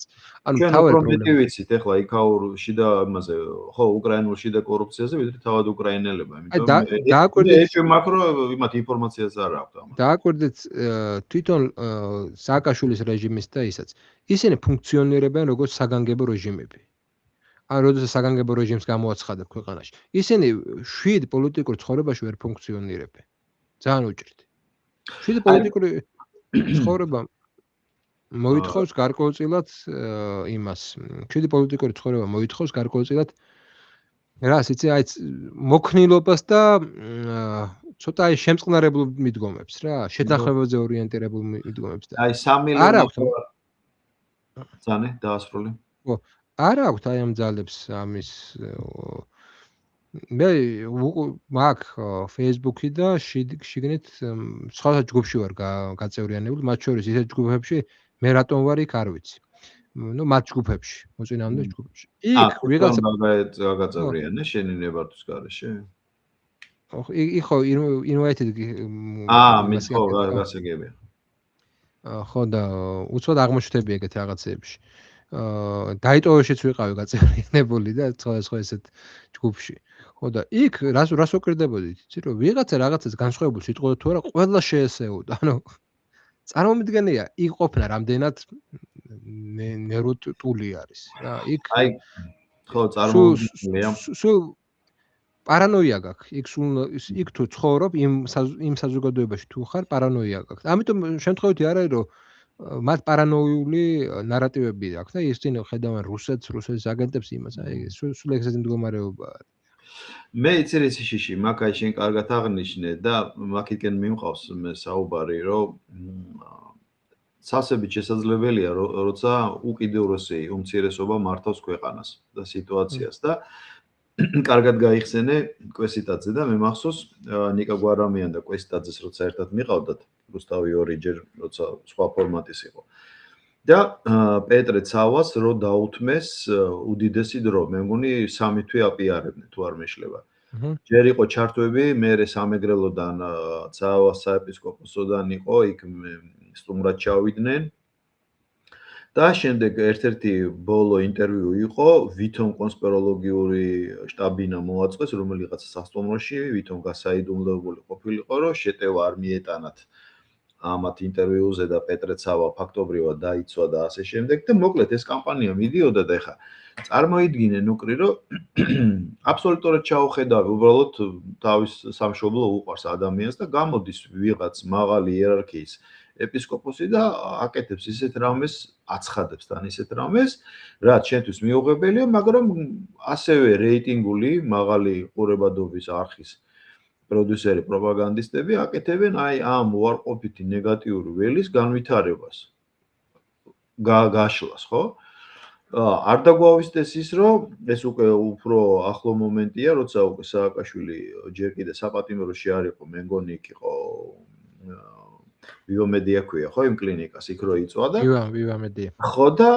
მე მახსოვს ერთ-ერთი ასევე მაღალი იერარქი ეპისკოპოსი მიდიოდა და ამბობდა რომ იგი ახლა მარხულობს, იგი ინანიებს, მე ზიარება მივეცი ასე შემდეგ და მე ირკვეოდა რომ თურმე დიეტაზე იყო და პაშტეტებსაც კარგად ჭამდა და პავილოს ასე შემდეგ და მე აღმოჩნდა რომ იასკოსთან შვილიც კი გააკეთეს.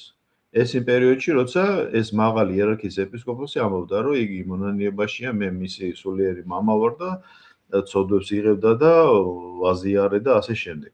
და აი წარმოიდგინე, აი ესეთ საზოგადოებაში, როცა აი ესეთი აბსოლუტურად შეუთავსებელი ზნეობასთან, რელიგიასთან, საერთოდ კაცობასთან, ადამიანობასთან რამე ხდება და ეს ხდება 3 მილიონი ნახევარი ქვეყანაში. ხდები? აი რამხელა საოცრება უნდა მოხდარიყო, რომ ამას მე გაგრძელება არ მიცემოდა რა. იცი რა არის? აი ეს რასაც უტევენ, მიხვდი? აი ეს პირველი ტალღა გადაიარა ჩაგორდა თითქოს უკვე მინელდა და აი უცებ ეხლა ხელახლა გამოაცოცხლეს იმიტომ რომ ძველი პატრიარქი აღარ არის გაანათლოს მისი სულ ღმერთმა ილია მეორე და აი ხელახლა დაიწყო ისევ თავიდან ყველაფერი და მე მაქვს ინფორმაცია რომ ძალიან დიდი თანხებია გამოყოფილი ისევ მე მგონი 400 მილიონამდე საქართველოში სხვადასხვა მიმართულებით და მათ შორის ეკლესიაზე ეკლესიაზე რა ცუდად გამომივიდა ეკლესიის საწინააღმდეგო. ეკლესია მე მგონი მე კომენტარს არ ვაკეთებ იმაზე ვინ გახდება. არა, მაგაზე არც მაქვს საუბარი, ცინოდმა გადაწყვეტეს.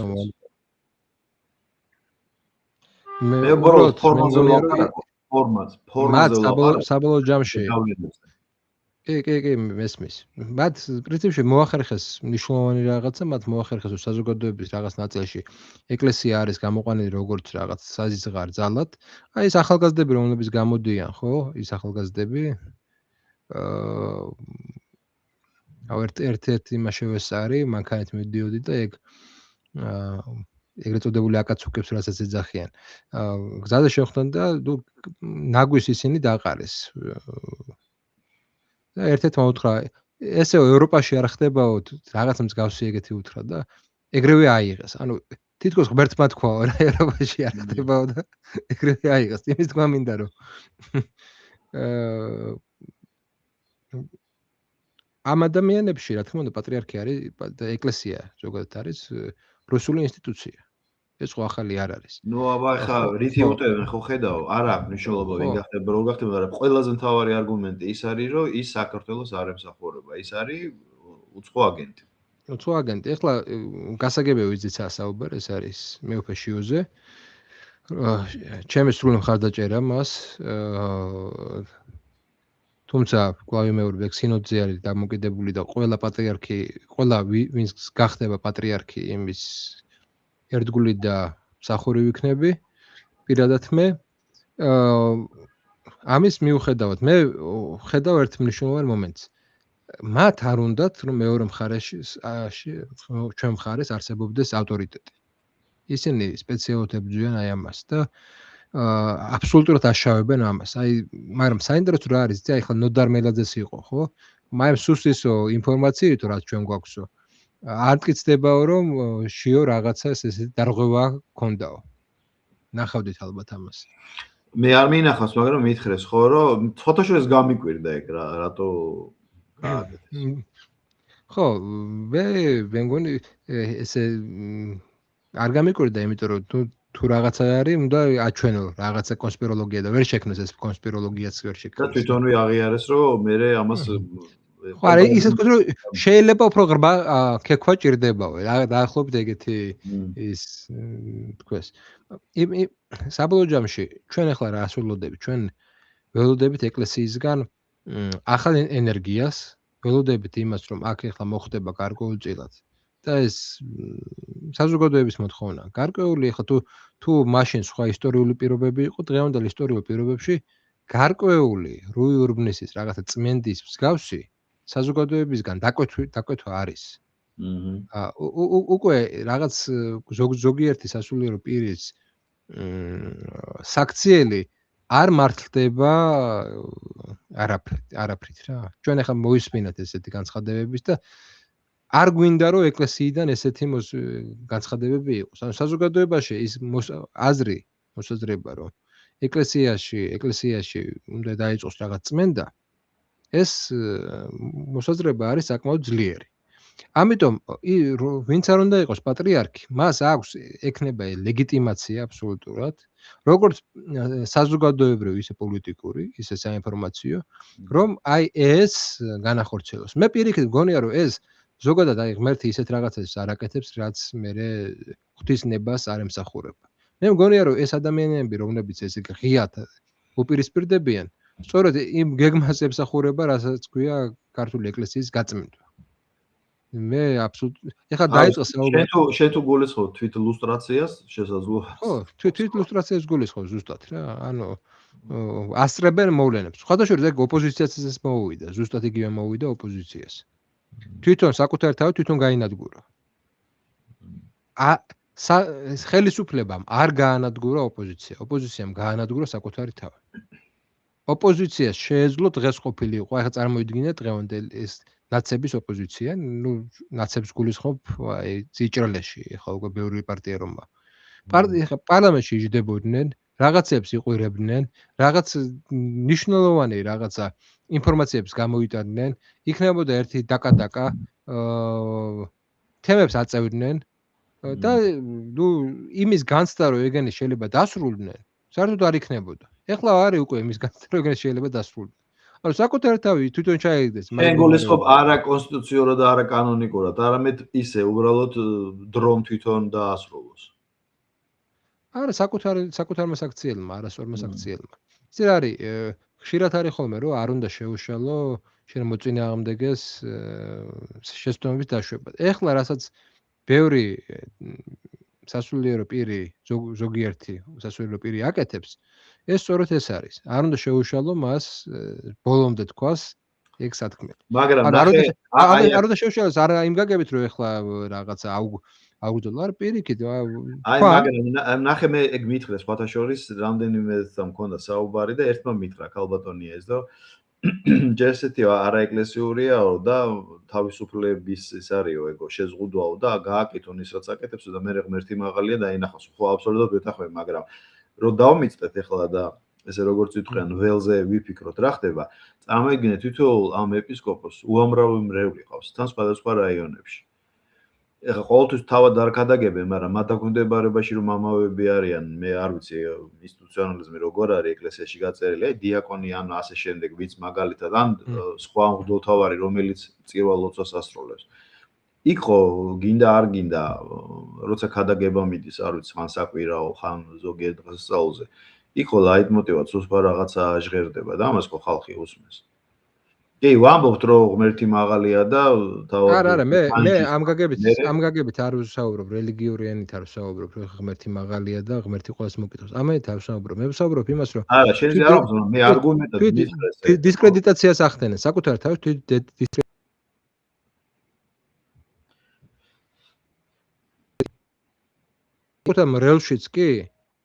საკუთარ მრევლშიც კი. აი მაგას ვამბობ ზუსტად, იმიტომ მრევლის პირველი მოვალეობა რა არის, რომ იყოს მორჩილი, ხო? და სულიერ მოძღვარს გაყვეს.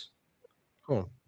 ამიტომ ნუ საკუთარ ავტორიტეტს ჭამენ ესე. ისინი მათ დაიწყა საკუთარი ავტორიტეტის ჭამა, რაც პრინციპში კარგია. მე საბოლოო ჯამში მგონია, რომ როგორც ყველა სფეროში, ისე ამ სფეროშიც ისინი დამარცხდებიან. ის რაღაცა ფრთა. ჩემთვის ამას ლიბერალური ფრთა ქვია, შეიძლება სხვისთვის რაღაც.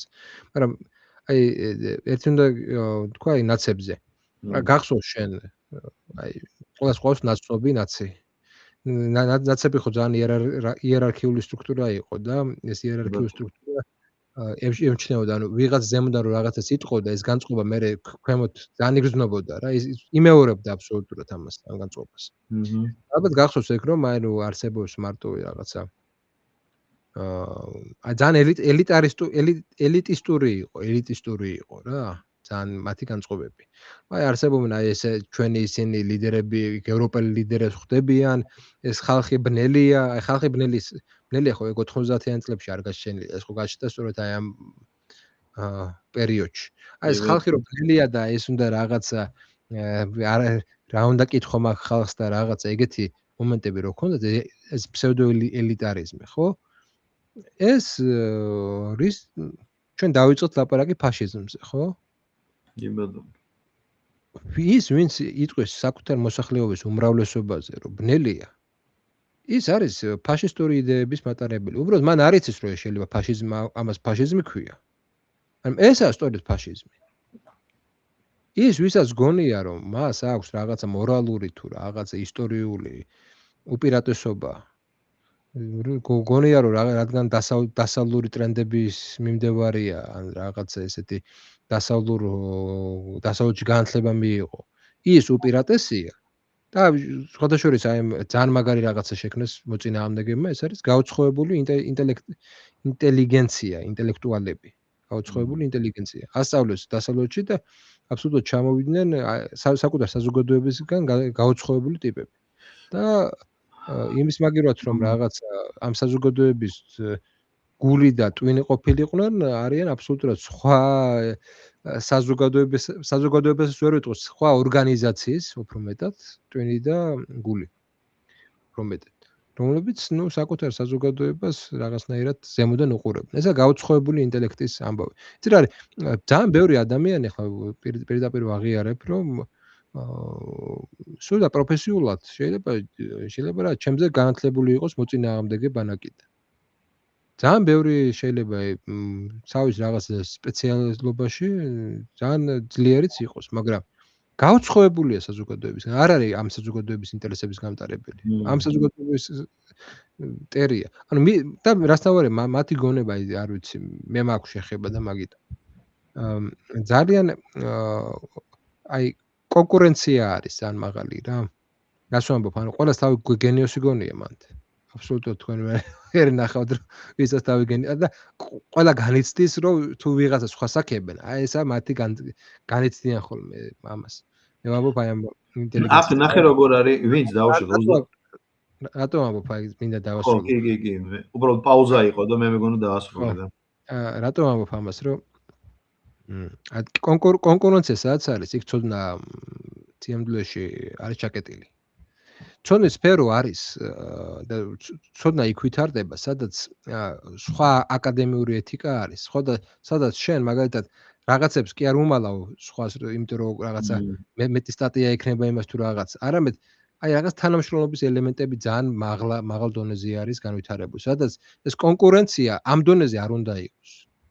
სადაც აქედან გამომდინარე ეს კონკურენცია იწვევს ამ ინტელექტუალების ძალიან, ესე იგი, ძალიან გათიშვას, გათითოკაცებას და ეს გათითოკაცებული ადამიანი ყოველთვის საკუთარ თავს წარმოიდგენს უკეთესად, ვიდრე დანარჩენი საზოგადოება და საკუთარ თავს ეგრე აუხსნის, რატომ ვარ მე მარტო. ხო, ესე აუხსნის. და აქედან გამომდინარე მე ძალიან ესე თქვა კარად ვხედავ მექანიზმს როგორ ესე იგი და რა მეთოდით შექმნა სააკაშვილმა ეს გაუცხოებული ინტელიგენტი, ინტელექტუალი, ჯერ იმით რომ უნივერსიტეტში თავდაპირველად ძალიან მაგარი რაღაცა გააკეთა, ადგილები შეამცირა. ერთმანეთზე დაიწყეს ისინი, რა ქვია, სასამართლოები, ერთმანეთზე დაიწყეს ჩივილები, ზოგმა ღირსეულმა ადამიანებმა ესე არ გააკეთეს, მაგრამ საარსებო საშუალებებს ეხებოდა. და ადამიანები გადავიდნენ იმაზე, რომ ერთმანეთ კი არ ებრძოლოთ საკუთარი უფლებების, არამედ ერთმანეთის ჩაძირვაზე. ვირთხების რბოლა მოაწყო და ეს დღემდე გრძელდება. დღემდე ეს მენტალიტეტი ქართული ინტელიგენციაში არის, ეგ ვირთხების რბოლა. თანამშრომლობის ნაცვლად ეს მივიღეთ. აქედან გამომდინარე, კი შეიძლება ბევრი არის ისეთი საკუთარ სპეციალობაში მნიშვნელოვანი, მაგრამ ისინი საზოგადოებრივ ცოდნას არ ქმნიან. ეს ძალიან დიდი განსხვავებაა რა. ისინი საზოგადოებრივ ცოდნას არ ქმნიან. საზოგადოებრივ ცოდნა კიდე სხვა სფეროა. საზოგადოებრივ ცოდნას სჭირდება. რატომ იყო ივანე ჯავახიშვილი მაგარი ისტორიკოსი? იმიტომ რომ ის ყველაფერს უზიარებდა, არა მარტო ქართულ ერს, არამედ საკუთარ აი ეს არ იყო კონკურენციაში მყოფი ადამიანი. ეს არ იყო ვიღაცა ჩაეძირა. რატომ იყო თერგდალეულები ეგეთი მაგრები? იმიტომ რომ შეკრული რაღაცა საძმოსავით იყო. კი იყო იქ მე დასება დაპირისპირება რაც საბოლოო ჯამში, მაგრამ როდესაც ისინი ქმნიდნენ ერთად. ერთიანობაში. ამეთ არ შეულიათ ეგ. ეს მომენტია. აქ როგორ არის? ხო, აქ როგორ არის, იცი? ვინც დაუშვათ მე პლუს მინუს ჩემი თაობის ხალხზე გეონები, ვისაც შვილები უკვე დიდები ყავს და დაამთავრეს, მიიღეს ამერიკული განათლება, ზოგი მაგისტრატურაშია და ასე შემდეგ და სადაც სუფრაზე რომ მოხვდებით ამ მოკლედ სადღაც გადაკვეთის წერტილებზე რომ ამბობენ, რომ დაბრუნებას აბსოლუტურ უმრავლესობა არ აპირებს და მოტივი იცი რა არის, რომ აი იქ რო ჩავიდეთ რა ვაკეთოთ. ის საზოგადოება სხვაგან არის, ჩვენ სხვაგან ვართ, მიხვდი? ანუ ჩვენ სხვანაირი მართვის წესები ვისწავლეთ, ვინც მართვაზე იყო, ან ჩვენ სხვანაირი განათლება მივიღეთ და ასე შემდეგ. ანუ ზუსტად კარგად აღნიშნე, რომ გაუცხოება და საქართველოს ესედაც ხო მესამე ქვეყნად მოიაზრებენ ზოგადად მარკეტინგულ სფეროში, გინდა ექსპორტ-იმპორტში და ასე შემდეგ, ხო? ჩვენ ვართ მესამე ქვეყანა. მესამე ხარისხის ქვეყანა და აი იქ უკვე ცუდი ის არის, რომ ვინც ჯერ კიდევ მიშას დროს საზოგადოებად წავიდა და განათლება მიიღო და მართლა პროფესიონალი გახდა, აი ვიწრო პროფილის, მაგრამ ძალიან მაღალი პროფესიონალი, ხო? მათ უკვე აღარ სწორ საქართველოში დაბრუნება. იმიტომ რომ ამ სწავლას მოყვება გვერდითი მოვლენა რა. აქ ვერ ისწავლი თუ იდეურად შენ ახლა დარჩი ესეთი ტიპიური ქართველი და 15 წელი სწავლობა, არ გამოვა რა. თუ აქაური ნირია არ მიიღე, აქაური წესები, აქაური მორალური ნორმები, ზნეობრივი ნორმები, აქ ვერ გახდები წარმატებული სპეციალისტი რა და მე ეგეთი სპეციალისტი რო ხდები, მე უკვე საქართველოსთან ისეთი გაუწყობება გაქვს, რომ საერთოდ გონია, რომ ეს არის შენი სამშობლო და არა საქართველო. და ეს ტოტალურად არის სამწუხაროდ. ხო, ეს გაუწყობება ამ ეხლა თქვენ ახსენებთ, ანუ ემიგრაციის საკითხშიც არის და ვის დარჩა მათშიც არის. ანუ ვის დარჩა მე ვამბობ გაუწყობებას, როდესაც დანარჩენ საზოგადოებას ზემოდან უყურებ რა, არ უნდა უყურებთ ზემოდან. ანუ რა ვიცი, მე რო რაღაცა 1-2 წიგნით მეტი მაქვს წაკითხული ისტორიაზე ვიღაც ადამიანისგან განსხვავებით ერთი ვარ უკეთესი. ეს არის ის რომ საკუთარ თავით უნდა ტყვებოდე, ამიტომ რა განათლებული ვარ. ანუ თუ რაღაცის თავი გვაქვს, ვაკეთოთ ისეთი რაღაცა, რაც საერთო ელემენტი, საერთო ბრძოლას ან საერთო რაღაც საქმეში დაგვეხმარება. თუ ეს არ აგვაქვს, აი თვითტყობის მომენტი არის ჩემი აზრით დამღუპველი რა. დამღუპველი, ანუ ძალიან ბევრი კაი ადამიანები, აი უბრალოდ კარგი გონების ადამიანები ვიცი, რომელიც სამწუხაროდ სხვა გზაზეა და გულიმწყდება ზოგ-ზოგი ერთის მიმართ. არა, მეორე მხრივ ასევე გულიმწყდება ოცნების მიმართ, რომ მან ვერ მოახერხა და ვერ შექმნა მექანიზმი, როგორ უნდა ყოფილიყვნენ ეს ადამიანები ინტეგრირებული არა იმ სისტემაში, არამედ რამე სხვა სისტემაში. ხო. მე დავარქოთ ქართული სისტემა, საქართველოს სისტემა. ქართული სისტემა. მიდი რა ეს შექმენი, რა შენახარ ახლა ამ შემთხვევაში უფროსი და როგორც უფროსმა გადადგი ნაბიჯი არა ისე რომ რაღაცა ეს ფასებს რაც ეხება. ხო, ფასები ფარმაცევტია და თავიდანვე გასაგები იყო ეგ ფასების ამბავი, რომ რა ვიცი ახლა რა უნდა ყოფილიყო. ჩვენ ვაშენებთ, ჩვენ ვართ ნეოლიბერალური ეკონომიკის ქვეყანა. სადაც კერძო სექტორი არის დომინანტი სექტორი. ხო, გასაგებია რომ ცდილობა იყო, კი ბატონო, მაგრამ ჩემი აზრით იმიჯური დარტყმა მიიღო ოცნებამ ამით. ყველაზე ცუდი ეგ არის. ხო, მიიღო და რადგან ვამბობთ რომ ნეოლიბერალიზმი ვარ, ჯობია რაღაც ეგეთი ნეოლიბერალიზმი იყოს, ვიდრე მიშიზმი იყოს. ისე რა, ნაცების ნეოლიბერალიზმი. მაგრამ ახლა სოციალური სახელმწიფო და რაღაც ესეთი პარადიგმები ეს არ არის მე რაში დარწმუნდი, იცი? აი ხა წარმოიდგინე უცბად გვითხრეს, აი მაგაზე ხშირად ვფიქრობ და მაყურებელსაც მინდა მიმართო, ესე დაფიქრდეს. აი წარმოიდგინე ხა ჩვენ ვთხოვეს რაღაცა სოციალური სახელმწიფოს აშენება, ხო? რა ვიცი, აი ხონდა ყავდეს ის ადამიანები, რომლებიც სოციალურ საწარმოებს ამუშავებენ, ხონდა ყავდეს რაღაცა ეს მოტივირებული გარკვეულწილად საზოგადოება, რომელიც მაგის აშენებას და არა კორუფციაში კი არ გადავარდება, არამედ რაღაც სხვა რაღაცას გააკეთებს. არ არიან. ანუ ობიექტურად არ არის, არ გაჩენილა სხვა დომინანტური აზრი. თორე ახლა ვიღაცას შეიძლება უნდა ეს სოციალური დაждომა, მაგრამ სოციალური სახელმწიფო არ არის მარტო გადანაწილება. სოციალური სახელმწიფო არის მთელი რიგი ეკონომიკური გარდაქმნები, სადაც შენ რაღაცებს წარმოების ახალ სტილზე გადადიხარ. არ არის საზოგადოება, ამ საზოგადოებაში წამყვანი ეკონომიკური ფაქტორები ამისკენ მიდრეკილი. არ არიან. მე რამაშინებს იცი რომ სოციალიზმის პლატფორმა ახლა არ გამოიყენო ზოგიერთება, ეს ნიშის დაკავება არ დაიწყო 28 წელს. დაიწყეს უკვე. მე ვხედავ რომ ეგ უკვე დაიწყებულია. გასაგებია მე ხმას არ ვიღებ, საერთოდ აქციები რო ტარდება სოციალურ პირიქით მგონია რომ სწორია, მაგრამ ანუ საბოლოო ჯამში ჩემი წარმოდგენა არის ესეთი, რომ აქ თუ რაღაცა მნიშვნელოვანი კაპიტალი არ გაჩნდა მართლა გარედან, რაღაცა წყარო არ გაჩნდა კაპიტალის მნიშვნელოვანი წყარო. აქ რა ვიცი როგორ უნდა ააშენო ეგ სოციალიზმი, როდესაც აღარ არსებობს ისეთი სახელმწიფო, რომელიც შენ დაგეხმარება ამ სოციალიზმის აშენებაში, სოციალური სახელმწიფოს აშენებაში, აღარ არსებობს ობიექტური.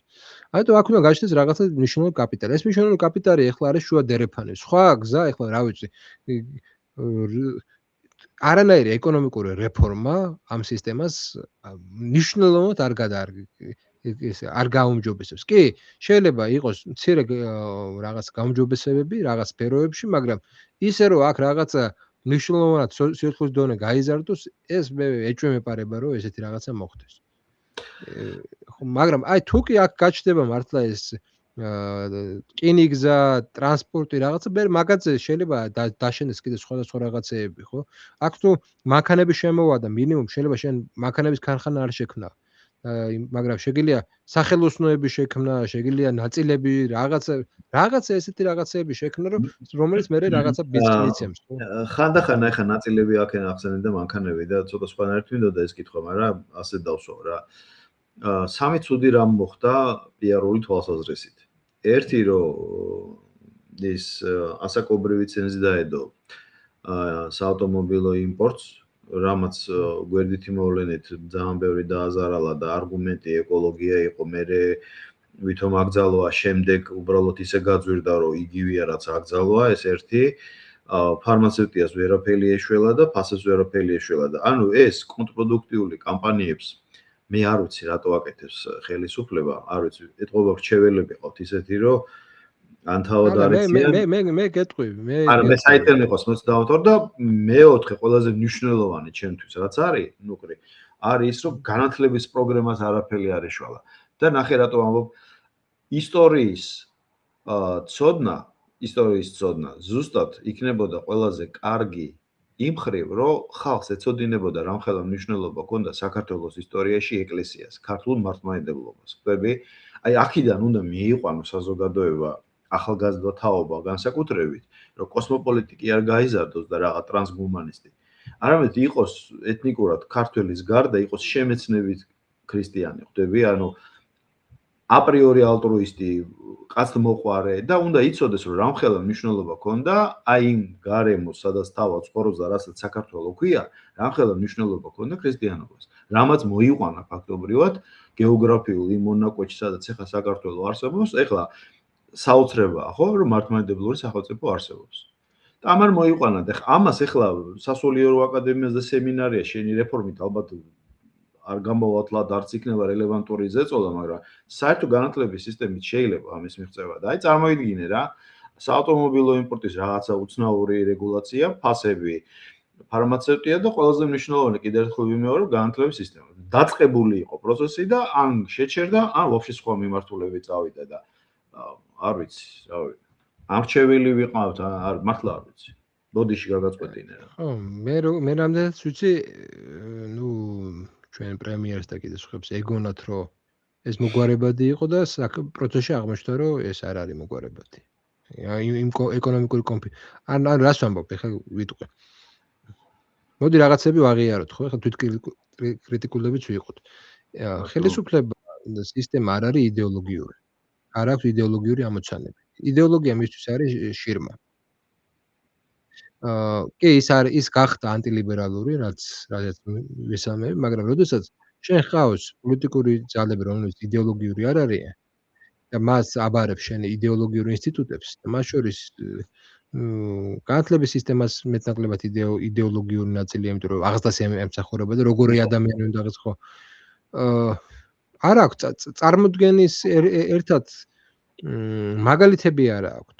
აი მე დარწმუნებული ვარ, როგორც მოხდა ეს, რომ დაავალა რამოდენიმე მაგალითი შესწავლა, აი ამერიკაში შეზეხდება, იქ ეგრევა, გერმანიაში, აი გერმანია მოგწონს ერთი ქალაქი, ერთი ფაკულტეტი, აი რა კარგი ყოფია გერმანია, რაღაცა ესე აიღეს. ტექნიკურად მიუძღვნენ საკითხს აბსოლუტურად. როგორც ეკონომიკაში, როგორც იქ. რატომ? იმიტომ რომ არ არსებობს, ანუ პოლიტიკური კლასი რაც ყავს ჩვენთან ამოსდილია საზოგადოებრივი ორგანოდან. საზოგადოებრივი ორგანო, რაც არ უნდა ის თქვათ, არ არის ქართულ საზოგადოება არ არის იდეოლოგიზირებული საზოგადოება.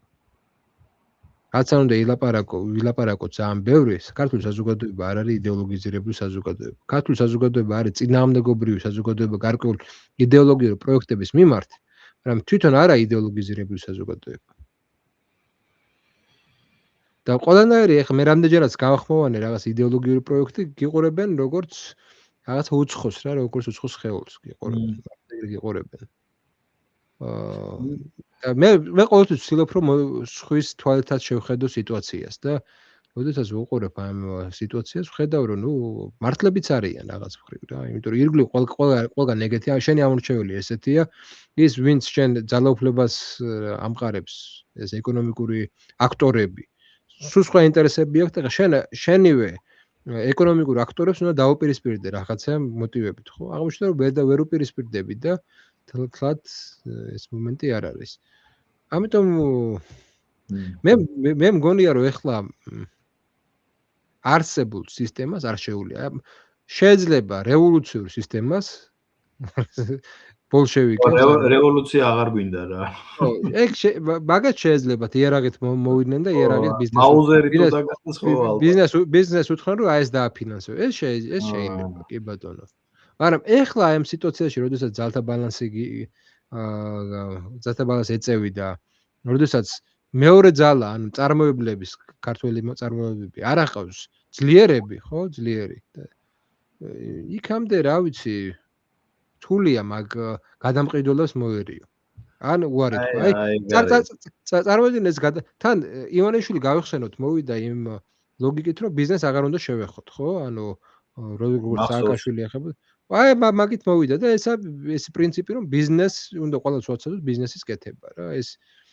ეგ ხა ნეოლიბერალური სისტემა თქვენ რა გონიათ სადაური ლოზუნგია, ნეოლიბერალური ლოზუნგი. ხო და რადგან ხალხს მხარი დაუჭირა რომ ამაზე ვსაუბრობთ რომ აი რა ცუდი იყო სააკაშვილის დროს, იმიტომ რომ ბიზნეს რეკეტს ახდენენ, ბიზნესის რეკეტს ახდენენ, ხო? ნუ ახლა ისეთი მომენტია ახლა შენ რო იტყვი რომ ეგრე არ არის და სხვანაირად არის, შენ ახარ განსხვავებული და არა იც ამ შემთხვევაში საზოგადოებისგან. ამიტომ საერთო დისკურსი საამდე არ შეიცვლება. საამდეს ხელისუფლება მართლა არ იგრძნობს იმას რომ აი ახლა ამას თუ არ გააკეთებს ხელიდან გაუვარდება ძალაუფლება, ხო? იქამდე ჩემი აზრით რაღაცა ესეთი სრულების დონეზე დარჩება. მე ჩემი სურვილი ერთია, მაგრამ კანონზომიერებას რასაც ვხედავ, არის ესეთი. რაც შიგნიდან ნახე კიდე არის აბსოლუტურად სხვანაირი და ეს საბედნიეროდ ეს სხვანაირი სისტემა საბედნიეროდ საუბედუროდ არ არის ისეთი რადიკალური, რომ აი ეს ერთი სოციალური ცხოვრებიდან მეორე სოციალური ცხოვრება წამოიწყოს. არ არის, არ მოხდება ეგრე. და ნახე როგორია თან აი რატო ვამბობ, რომ თავისუფლად შეიძლება რომ ერთი მუჭმა უმცირესობამ რაღაცა გუნდმა მართოს სხვადასხვა მოცულობის ქვეყნების სახელმწიფოები. წარმოიდგინე ხა რა შენ თქვი. კაცი მოვიდა ყველაზე ჰუმანური განცხადებით, რომ ჩვენ ბიზნესში არ ჩავერევით. და ჩვენ ყველა მტაში დაუკარეთ, ანუ ეს მივიღეთ ჩვენ როგორც თამაშის წესა. და მე ვინც თავისუფლება მიიღო, მარტივად კარტელური გარიგებები გააკეთეს. ფასებზე პროდუქტის პარლამენტში საბოლოოდ ეგენი შევიდნენ პარლამენტში შევიდნენ აღმოჩნდნენ ზუსტად ეს ის ნაწილი იყო საქართველოს მოსახლეობის ვინც შემდეგ ამ გუნდს ვინც ამ დაუჭირა ანუ რეალურად ამორჩეველი იყვნენ ბევრი ალბათ შემომძრავიც იყო და შეიქმნა მოჯადოებული წრე ხალხმა ამას სტაჟი დაუკრა და თანამონაწილე გახდა ხელისუფლებამ ეს თქვა წამოაყენა და ამ თამაშის თანამონაწილე გახდა და დაინტერესებული პირებიც ამ თამაშის თანამონაწილეები არიან და მე რა არაფერი მივად იქით მოჯადოებულ წრეს ხო მე აი როგორ გითხრათ პოლიტიკოსიც კი ახლა ზოგიერთი მწერს რომ პოლიტიკაში წადი და ასე შემდეგ. აი, ჩემი გამოცდილება რაც დაკვირვება უბრალოდ, რაც მაქვს არის ის რომ დღეს პოლიტიკაში რომ მოხვიდე ესე, ცალკე ჯერზე წარმოუდგენელია და მე თუ მოხვალ იქნები ვიღაცის ინტერესების გამტარებელი. ეს ვიღაცის ინტერესები საქართველოში ისეთი სოციალური კლასი არის, რატომ იქნები უკეთესი სხვაზე არ ვიცი. ამიტომ მერჩევნია რაღაცა თუ რაღაცა არ ვიყო პოლიტიკაში, არ ვიქნები, არ მინდა რომ ვიყო პოლიტიკაში. კი, თუ შეიძლება სიტუაცია და მე ველოდები გეოპოლიტიკურ ცვლილებებს. ანუ გეოპოლიტიკაზე ვარ ჩამოკიდებული. თუ ეხლა იქ რაღაცა სხვა მოთხოვნები გაჩნდა და შენ აქ აუცილებლად დაგჭირდა რაღაცა ესეთი წარმოებები გაჩენა. აი უბრალოდ დაგჭირდა. ეს ისე კი არ არის, არჩევანი კი არ არის. არავინ დაგჭირდა. აი რაღაცა რუსეთმა შეწყვიტა პირობითად აი ხორბლის გაყიდვა. სად მივდივარ ხო? აი სად მივდივარ, რას შვებით მე? არის ერთი ვარიანტი, ვიღაცები ალაგებენ ურთიერთობას იმასთან ამერიკელებთან და ერთი კანადიდან ეხლა როგორც რაღაცა 2 ლარი თუ რაღაცა პური ლარდა. ნუ შენ წარმოგიდგენია კანადიდან წამოსული ხორბალი. პური რამდენი დაჭდება? ყიდულობთ 15 ლარათან 20 ლარად პურს, თითო პურს. მაგას ვამბობ. ამერიკა თვითონ შემოვა კანადიდან ხორბალი. მაგრამ არსებობს მეორე ისა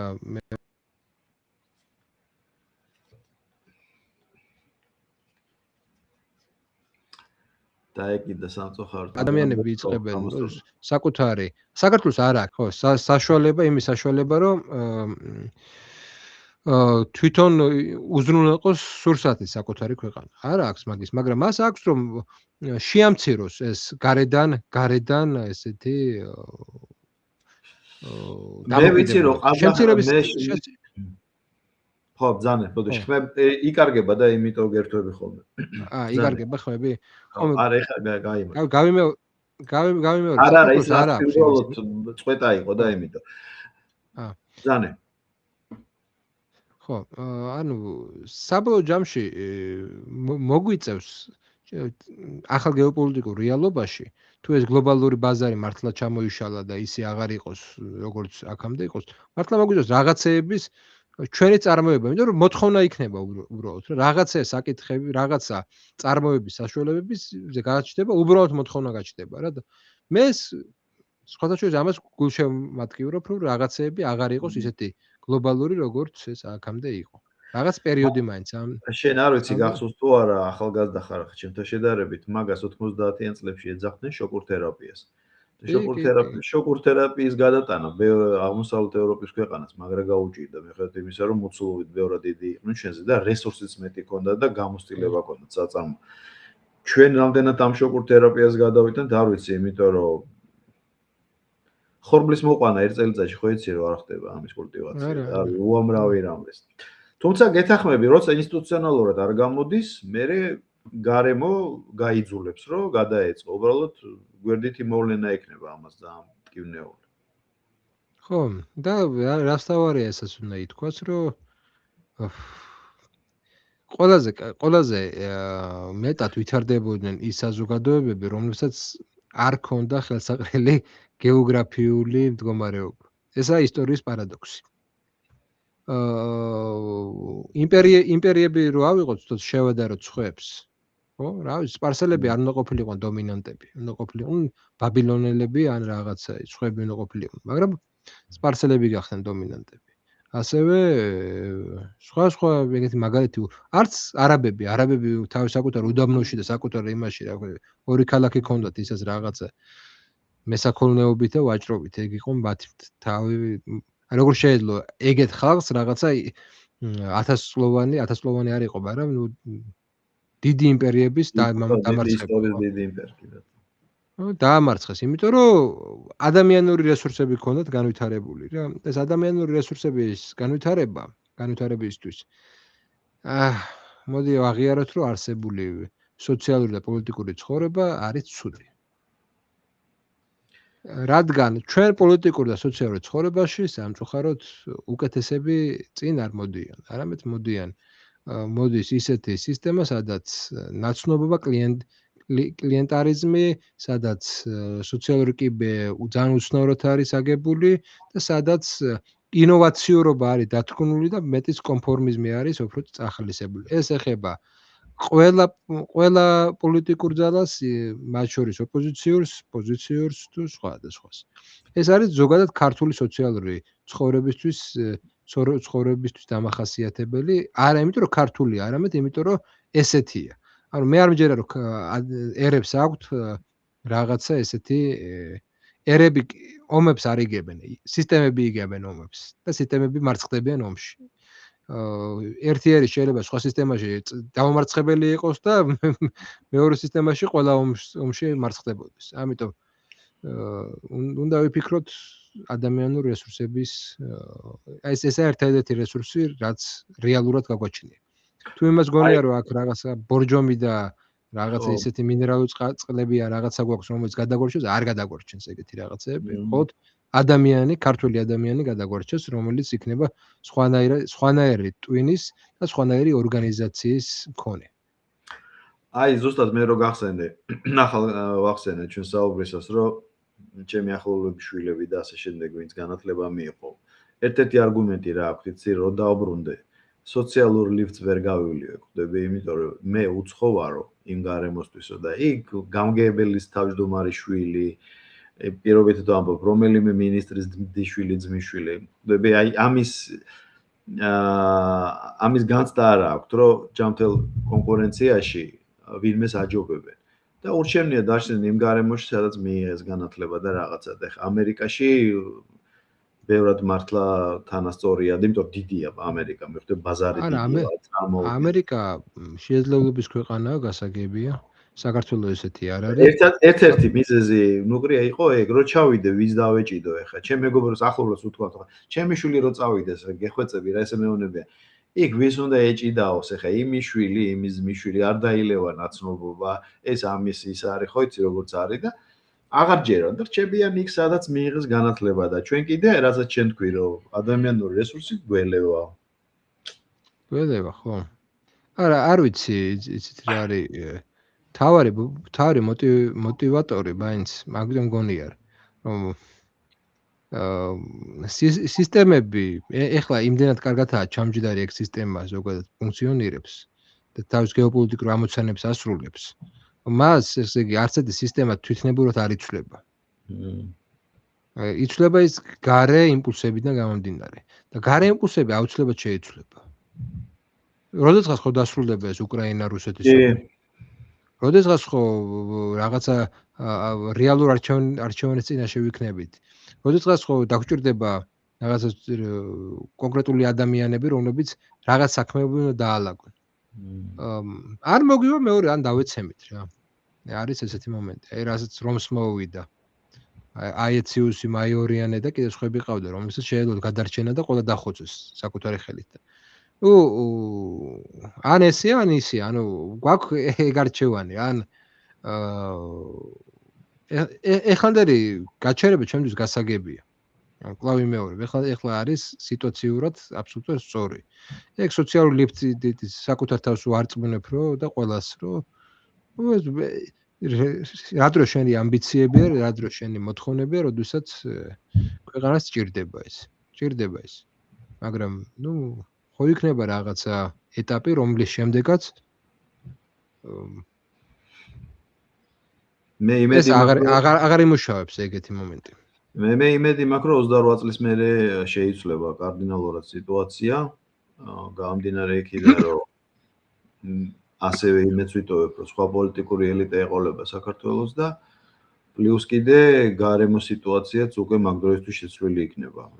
კი, შესაძლოა, რომ ევროპამ უკვე განახლებული ფრონტით შეუტიოს რუსეთს, ან პირიქით რუსეთმა ევროპას, მაგრამ ყოველ შემთხვევაში უკვე მეტნაკლებად ჩამოყალიბებული იქნება ის პოლიტიკური ველი. ჩვენ სად ვიქნებით, რა გეოპოლიტიკურ გავლენების სფეროში მოვეკეცი და ბოლო-ბოლო იმ თამაშის წესებსაც ახალს ავიღებთ რა, რაც იქნება. თავარია ჩვენ ამას გამართული შევხვდეთ და სოციალურად ორიენტირებული პოლიტიკური ელიტა ყავდეს, რომ აი ამ ახალ გარემოებას შევჭეთ, თორე თუ კონფორმისტური ხალხი იქნა ისე ნაწილი მაინც რომ დაუშვათ გადავაგოროთ კიდე ერთი წელი, მაშინ არაფერი არ გამოვა და მაშინ გეთახმები რომ უბრალოდ დავეცემი და აღარ ვიქნებით რა. ხო, დაცემამდე ახლა ხმამაღალი განცხადებებია. ხო, დიდი დრო არის, მაგრამ მე პერსპექტივაში ვამბობ ხარა. იმიტომ რომ განა რამხელა რესურსი აქვს ამ პატარა ქვეყანას, ხო, რომ ესე ვიტივტივოთ რა და კედელს ვეხეთქებოდეთ ხან ერთი მხრიდან მეორეს და ხან პირიქით.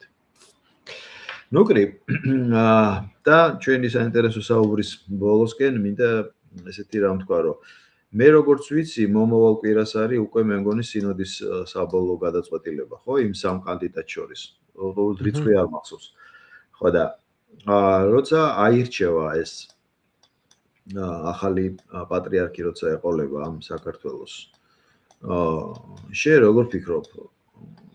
იქნება ეს აწინდარი იმისა, რომ განათლების რეფორმაზე ამან დადებითად იმოქმედოს, ან მაგალითად შეიცვალოს სტრუქტურულად ეს ყველაფერი, იმიტომ რომ ჩვენ ხო უნდა ავეწყოთ ახალ შემეცნებას, ანუ ახალი მოცემულობა გვექნება, ახალი პატრიარქი, ახალი მე თამამად შემიძლია ვთქვა, რომ ალბათ იდეოლოგია არა, მაგრამ ძალიან ბევრი რამ ახალი გვექნება. და სულიერი მამა ეყოლება საქართველოს ახალი და იმის კურსი მნიშვნელოვნად უნდა დაეწყოს განათლებას. მე როგორც რაღაცა რიგითი ადამიანი ამის იმედი მაქვს. რიგით მოქალაქეს და აბსოლუტურად არა მარტო ხარდაჭერა, არამედ აი ესეთი პოზიცია მაქვს, რომ აი თუ რამეში ოდესმე დავჭირდი ან რაღაცაში დავჭირდი, თუნდაც პატარა ჭანჭიკად ახალ პატრიარქს ოღონდ რაღაცა საკითხები დაიძრას და ის ჭანჭიკი ვიქნები მეც იმ დიდ სისტემაში, რასაც თვითონ მიცემს ბილგს. მე მაქვს იმედი განახლების რა. მაინც ოპტიმიზმი საჭიროა. და რადგან ახლა პოლიტიკურ ველზე ხედავთ, რომ სხვა მიმართულებებით ხდება და აბსოლუტურად სწორი მიმართულებებით გადარჩეს ქვეყანა ამ მომებს და უბედურებებს. შიდა საკითხები იმედია ეს ბიძგს მიცემს. ახალი პატრიარქი ბიძგს მიცემს და კიდევ ერთხელ დავაფიქსირებ, რომ დიდი იმედი მაქვს, რომ მეუფე შიო გახდება პატრიარქი. იმის მიუხედავად, რომ შეიძლება სხვა გახდეს, მაინც ყველაზე ისეთი ადამიანი, რომელმაც ჩემი აზრით განათლების ფასი იცის, ყველაზე ისეთი ადამიანი, რომელსაც აქვს საკუთარი დადებითი ხასიათი და კარგი ავტორიტეტი, ჩემი აზრით სწორედ ამ ადამიანში ვხედავ რაღაცა იმედს, დიდ იმედს ვხედავ ამ ადამიანში. ამიტომ მაინც ესე იგი, როგორი ჩვენი გონება არის ცოტა ბიოლოგიურადაც ჩვენი ადამიანის გონება მოროძის მომავალ სურათებს ხატავს, არის პესიმისტური. იმიტომ რომ ადამიანი, როდესაც პიროყოფილი ადამიანი ტყეში იყო, ის სულ ხედავდა, რომ საიდანღაც მტაცებელი გამოვიდოდა. რატომ? იმიტომ რომ ეს სულ ფორმაში ამყოფებდა ადამიანს. ანუ და თვითგადარჩენისთვის ეგ საჭირო იყო, რომ სულ ისეთი სურათები დაინახო, რომ რაღაცა ცუდად იქნება. იმიტომ რომ შენ უკვე მზადა ხარ და უკვე ფიქრობ ამაზე და უკვე იმაზე ფიქრობ, როგორ გამოხვიდე ამ მდგომარეობიდან. ამიტომ ის რომ ახლა მე ვისაუბრე ისე რომ რაღაც ცოტა შეიძლება ბევრისთვის ნიჰილისტური იყოს, იმიტომ კი არ ვისაუბრე რომ ეს ესე იქნება, არამედ იმიტომ რომ ესაც ჩემი ესეთი მომენტია რომ აი ეს საფრთხეები დავინახოთ, რომ იმ საფრთხეები რომ თუ მოვა უკვე მომზადებული დავხვდეთ. და იქნებ საერთოდ არ მოვიდეთ ეს საფრთხეები. აქედან გამომდინარე ჩვენი საუბარი ამ შემთხვევაში არ იყო საუბარი რაღაცა ესეთი ფატალისტური. აი ბედისწერის, არა, არანაირი ბედისწერა ესე არ არსებობს, არსებობს ჩვენი საქციელი, არსებობს რაღაცა პირადი არჩევანი, არსებობს თავისუფალი არჩევანი მეტნაკლებად, რაც შეიძლება ამ სისტემაში შენ მოიმოქმედო და ამ არჩევნის წყალობით როდესაც მე მეგონა რომ 2012 წელს მაინც გაიმარჯვებენ, მაინც ტოტალურად გააყალბებდნენ და იმედი პრაქტიკულად მაშინაც ვამბობდი მაგას, რომ აი რა ვიცი, მეგონი ნაცები გაიმარჯვებენ. რაც არ უნდა გააკეთონ, უკვე ყველაფერი გარანტირებული აქვს მეთქი. ამის მიუხედავად მაინც წავედი მაშინ არჩევნებზე, მივეცი ნაცების საწინააღმდეგო ხმას და მოხდა ის რაც მოხდა. ამჯეროდა რომ ნაცები წავიდნენ. აი ეს უფრო კარგია ხოლმე, როდესაც ტრაგედია არ ხდება, ვიდრე ის რო ხდება. მაგრამ როელოდები გაუცილებელია. ჩვენც მოდი ესე შევხედოთ. ტრაგედია შეიძლება მოხდეს, მაგრამ ყველაფერი უნდა გავაკეთოთ, რომ არ მოხდეს. უნდა წავიდეთ სადაც წასვლელია და ჩვენი საქმე გავაკეთოთ. თუმცა მზად ვიყოთ რაღაცეებისთვის. უერთდები შენს პათოს და ამ პოზიტიურ ნოტაზე დავამშვიდობოთ ჩვენს მსმენელს და მაყურებელს. მოხარული ვარ, რომ ჩვენ ყოველთვის საინტერესო საუბარი გამოგვდის, შენ განსაკუთრებული ხარ ამ ხრით და აუდიტორიაც საკმარისი გვაქვს და კომენტარებსაც წერენ ძალიან საინტერესოს. შენ წინა ჩაწერაზე ეს მოუწოდე, რომ კითხვები გამოუშვიდო და კითხვები იცი როგორი იყო, მოზომილი, უფრო კომენტარი იყო, მაგრამ იყო საოცრად ოპტიმისტური და ხო, მახსოვს ხო და ანუ ეხლა დრო და დრო მსგავს ვიდეოს უკვე მოყვება კითხვები და მე უფრო საინტერესო იქნება და მე როცა ლაივზე გადავალთ, მე ინტერაქტივი როცა იქნება, ეგ თლად უკეთესი. და მოკლედ ძალიან დიდი მადლობა ნუკრე ამ საინტერესო საუბრისთვის. მადლობა თქვენ.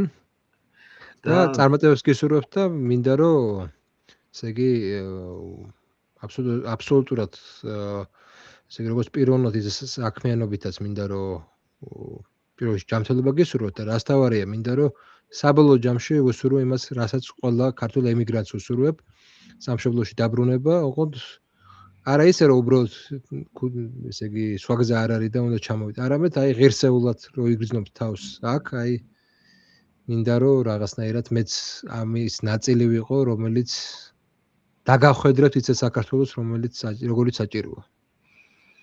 ეს სურვილია რა თქმა უნდა. გაიხარე, იცოცხლე და შენ იცი რომ მე როგორ მსურს ეს ყველაფერი და როგორ საჭირო თავის დროზე, როცა იქნება მის ფიზიკური საშუალება, მე ამას გავაკეთებ და მიხარია რომ მოკლედ საინტერესო პლატფორმა შექმენი, საინტერესო ვიდეოები გაქვს ერთი მეორეს მიყოლებით და შენი გულშემატკივარი ვარ. დიდი მადლობა კიდევ ერთხელ, წარმატებებს გისურვებ, წარმატებებს უსურვებ ჩვენს ქვეყანას და ძალიან მსურს რომ მომავალი კვირა იყოს პოზიტიური, სიხარულით ახსავსე, გამომდინარე იქიდან რომ ქვეყანას ეყოლება ახალი სულიერი მამა. და ეს მართლაც დიდი აღნიშვნის ღირსია და ჩვენ ამას იმედი მაქვს შევეგებებით სათანადოდ. დროებით, მოგრე, დიდი მადლობა. საინტერესო საუბრისთვის.